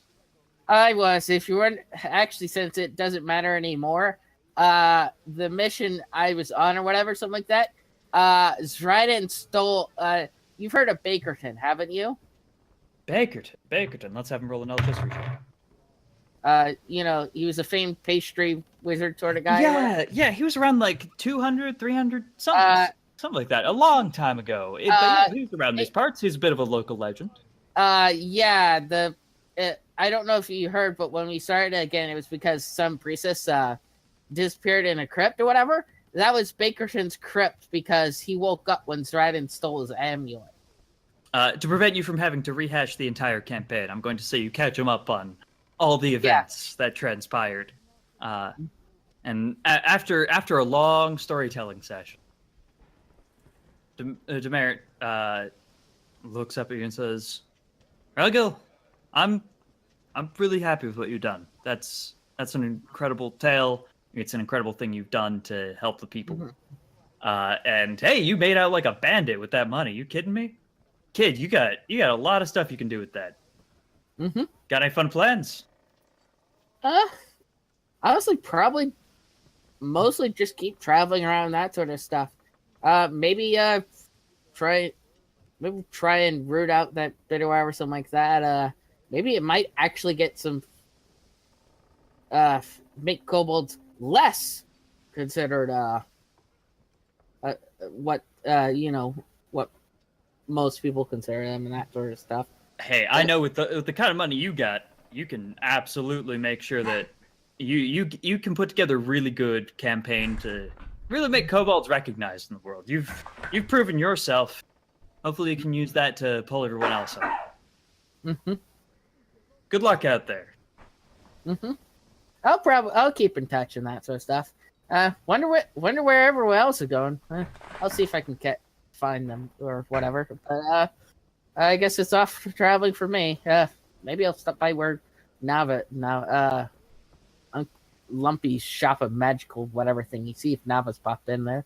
Have a good day and that sort of stuff. Probably see you around. Velmir. What Well. does Velmir's epilogue look like? I imagine it's working with Doc a lot in order to refine his book. Yes. Yeah, that will definitely be some time there. But that isn't too long, that's just months. When he's got plenty of years left to live. So assuming the parasol doesn't come back, I don't think it will. The parasol, sure enough, does not come back. Yeah. He will buy the finest parasol that is possible to buy with money. That is not magical. Okay, Specifically, it's not you find magical. like a luxury brand name, like you find the Rolex of umbrellas. And Oh. watch as it turns out to have a magical effect that it's like a +1 shield or something. It's just a normal umbrella, but it is a nice umbrella. Very It is sturdy. so nice. It's like it costs you like 1,000 gold. It's But this- That's Rolex of fine. umbrellas. That's fine. This is a Rolex umbrella. I'm a higher roller now, apparently. Does Velmir just start like dressing super gaudy everywhere? No, heck no. Nah, it's just the umbrella. Yeah, he still has like over 100 years of oppression against him, so he does not want to stick out too much. Still, That's fair. So what else? What else does Velmir do after getting 75,000 gold? well, like you said, that like cooperate with Zark with his book and stuff. Mhm. Then probably just continue wandering for a couple of years, just thinking All what right. the hell to do now that he doesn't have to work like ever again. And What about- I'm very not sure about this, but maybe after a couple of years of thinking about it, he might try to spend a whole bunch of the money, try to make Bridleport a little less shitty. Oh, do you start gentrifying Riddleport with your 75,000 gold? Yeah, that is the best thing I can think of with that amount of money that he could Oh do man, with them. oh that's The funny. gentrifying the empire. I love it. Yeah, Oh, and God, of that's course I very try to funny. stay in the shadows. I don't want people to know that it's me spending the money, but Oh yeah, no, you launder that Yeah. money like crazy. It's Riddleport. Oh, that's great. yeah, a little help what with about- puncher books from that with that. What about Hank? What's your relationship like with Hank as the years go by? It's a good question. Well, Like an old if, married if, couple. if anything else, he is a conversation partner that is always with me. He does. Hank does really feel like he lost a little bit of his purpose once all the artifacts were destroyed. How does Velmir comfort him, Huh. or does Velmir comfort Well, him? I'm not sure how to comfort him. He is kind of How an do you odd comfort his- existence after all. How do you comfort an intelligent sword? He's more than just the reason that he was created for. He's his own being now. Yeah, kind of. His Here's own actually being a good that can't question. move. Here's a good question. Don and Velmir, you two tended to travel together a lot. Whenever the party split up, do you guys True. continue traveling? Do you guys keep in touch after the campaign's over? Well, I was considering this similar to him. Like, first of all, I bought some actual gear. Like, I still had like the Gato shield and actual pitchfork as equipment. That's right.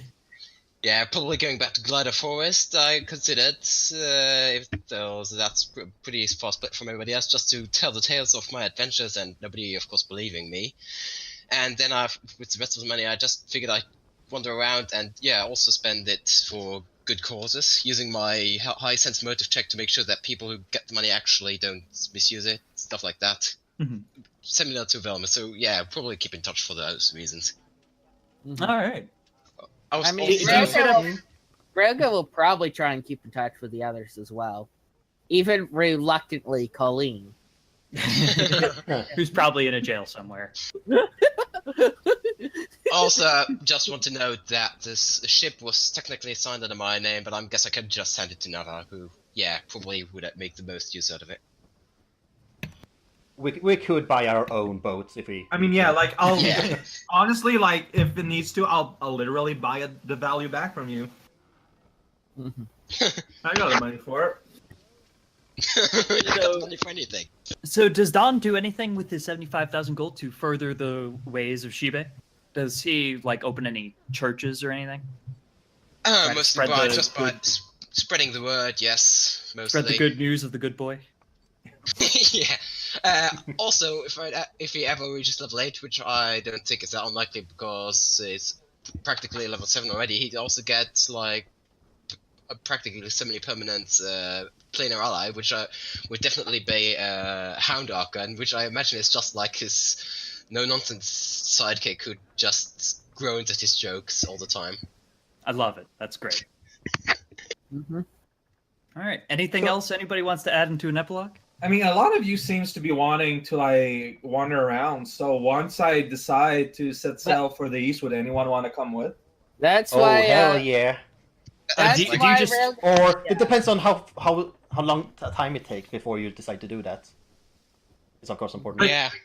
I imagine you guys take like a couple months break, and then Nava just shows up at your doorstep with the boat and is like, "Hey guys, want to go on let's another go on an adventure?" Yeah. I mean, In that short a time span, I wouldn't come along that time at least.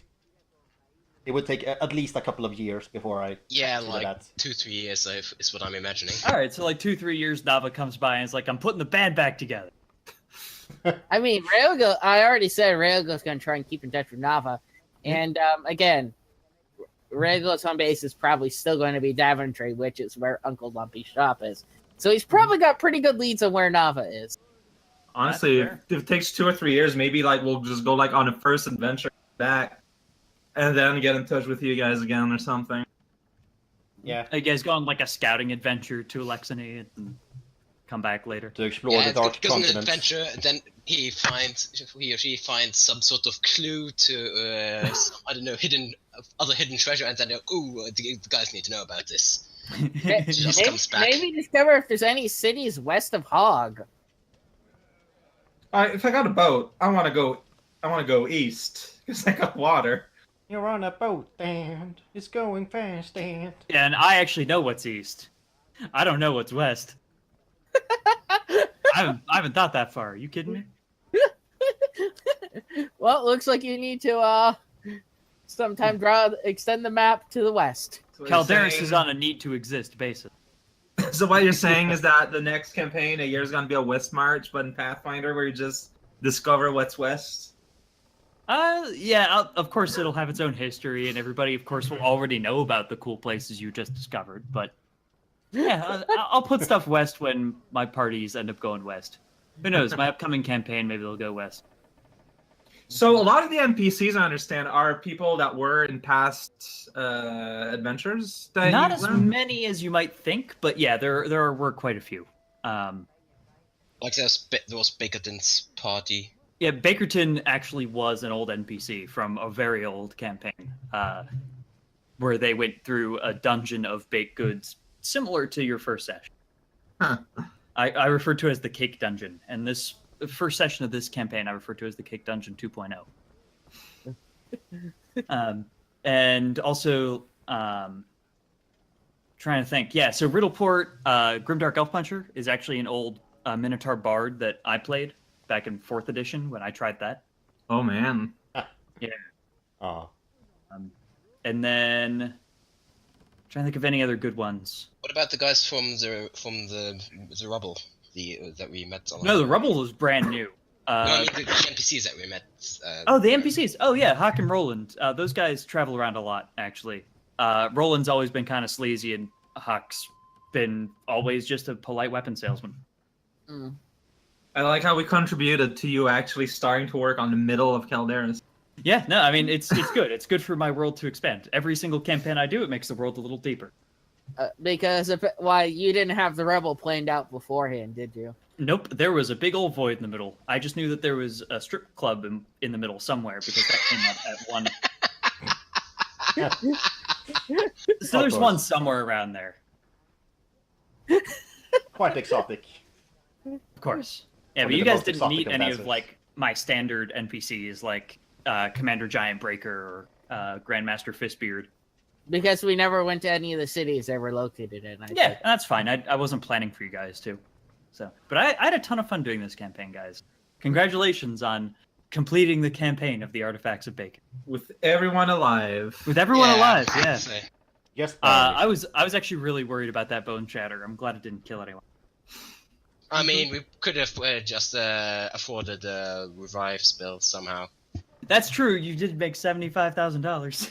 Actually, I'm wondering if we could revive Sonitro somehow. Like, it's probably gonna be fucking expensive, but It's based so the ability, the strength of a revive spell scales based on how many days it's been since they were alive, and so Nietzsche has Yeah. been dead for far too long at this. Yeah, It basically. would basically take a wish. Pretty Yeah. Or much. true resurrection, and that is Both of those are a little out of even your price range, I think. yeah. Mm-hmm. Much less any NPC. Like I don't think there are that many NPCs that would be able to cast this. That's true. Pineapple never got to be huge. Not quite. Wow. Maybe What in a if future campaign. It would have taken 2 more levels. This has been a really good time, guys. I'm really happy with how this campaign turned out. I've had a blast. You guys have been really fun players, constantly throwing new challenges at me. Such as a session where we completely went off the rails and never. It's fine. Like seriously, I've gotten pretty good at improving stuff. Really, the idea is just the keys that I've found are just keep your world consistent and have an idea of basic events that are happening everywhere that your players. Well, And this'll that leave generally them- keeps improv solid. Well, this will leave some interesting changes to the world for the next campaign. Absolutely. I'll be sure to tell you guys about it if anything fun that links back to your campaign happens in my next one. Oh, that'd be cool, yeah. Yeah, I'm gonna be starting a 5e campaign with a bunch of my friends in real life here in a bit, probably in a couple weeks. We'll be starting up. Also set at Galderis or something, or Yeah. I'm gonna need to rework a few things so it works in 5e instead of Pathfinder, but it's still gonna be the same. Got the same baseline, yeah. mm-hmm. So, thanks for playing, guys. Thanks for leading Thanks us. for running. Yeah, it's been a blast. Unfortunately, this leaves basically no campaigns left in raocow's thingy that I kind of. Oh well. Well, I mean, Yeah. something might emerge to replace the slot, and maybe it's something Yeah, that's you're true. gonna This find is interesting. a big open slot. If Lord Fuse is crazy, he could do a 4th campaign. He's already pretty crazy for doing 3. Jesus. Good for him, though. That man, he's real good at what he does. Fate is more improv than anything. That's so at true, least- but it's still like exhausting and hard to do improv for that long. It's very impressive. I'm very impressed with his work. Mhm. I should actually listen to more of the sessions though, because they've been entertaining, the ones that I've actually watched. But I need to go get some dinner. It's been lovely playing with you guys, and I'll see you around the Discord. Yeah, I Yeah. gotta get up at 6 a.m. in the morning tomorrow. Oh, Get your bus at 7. Go to bed, man. I gotta get Well, up it's at only 5 7 p.m. on Tuesday, so Yeah. I'm going. The only theater showing a movie I want to see is a 3-hour bus ride away. There's Yeah. a movie theater in the States. Huh. That's weird. Anyways, catch you guys later. Later, y'all. See ya. Yeah. See y'all. Can't believe we didn't level up after this fight. I'm pretty sure if we start, we'll be level 7 next time. Yeah, Or at level- least. Yeah. What?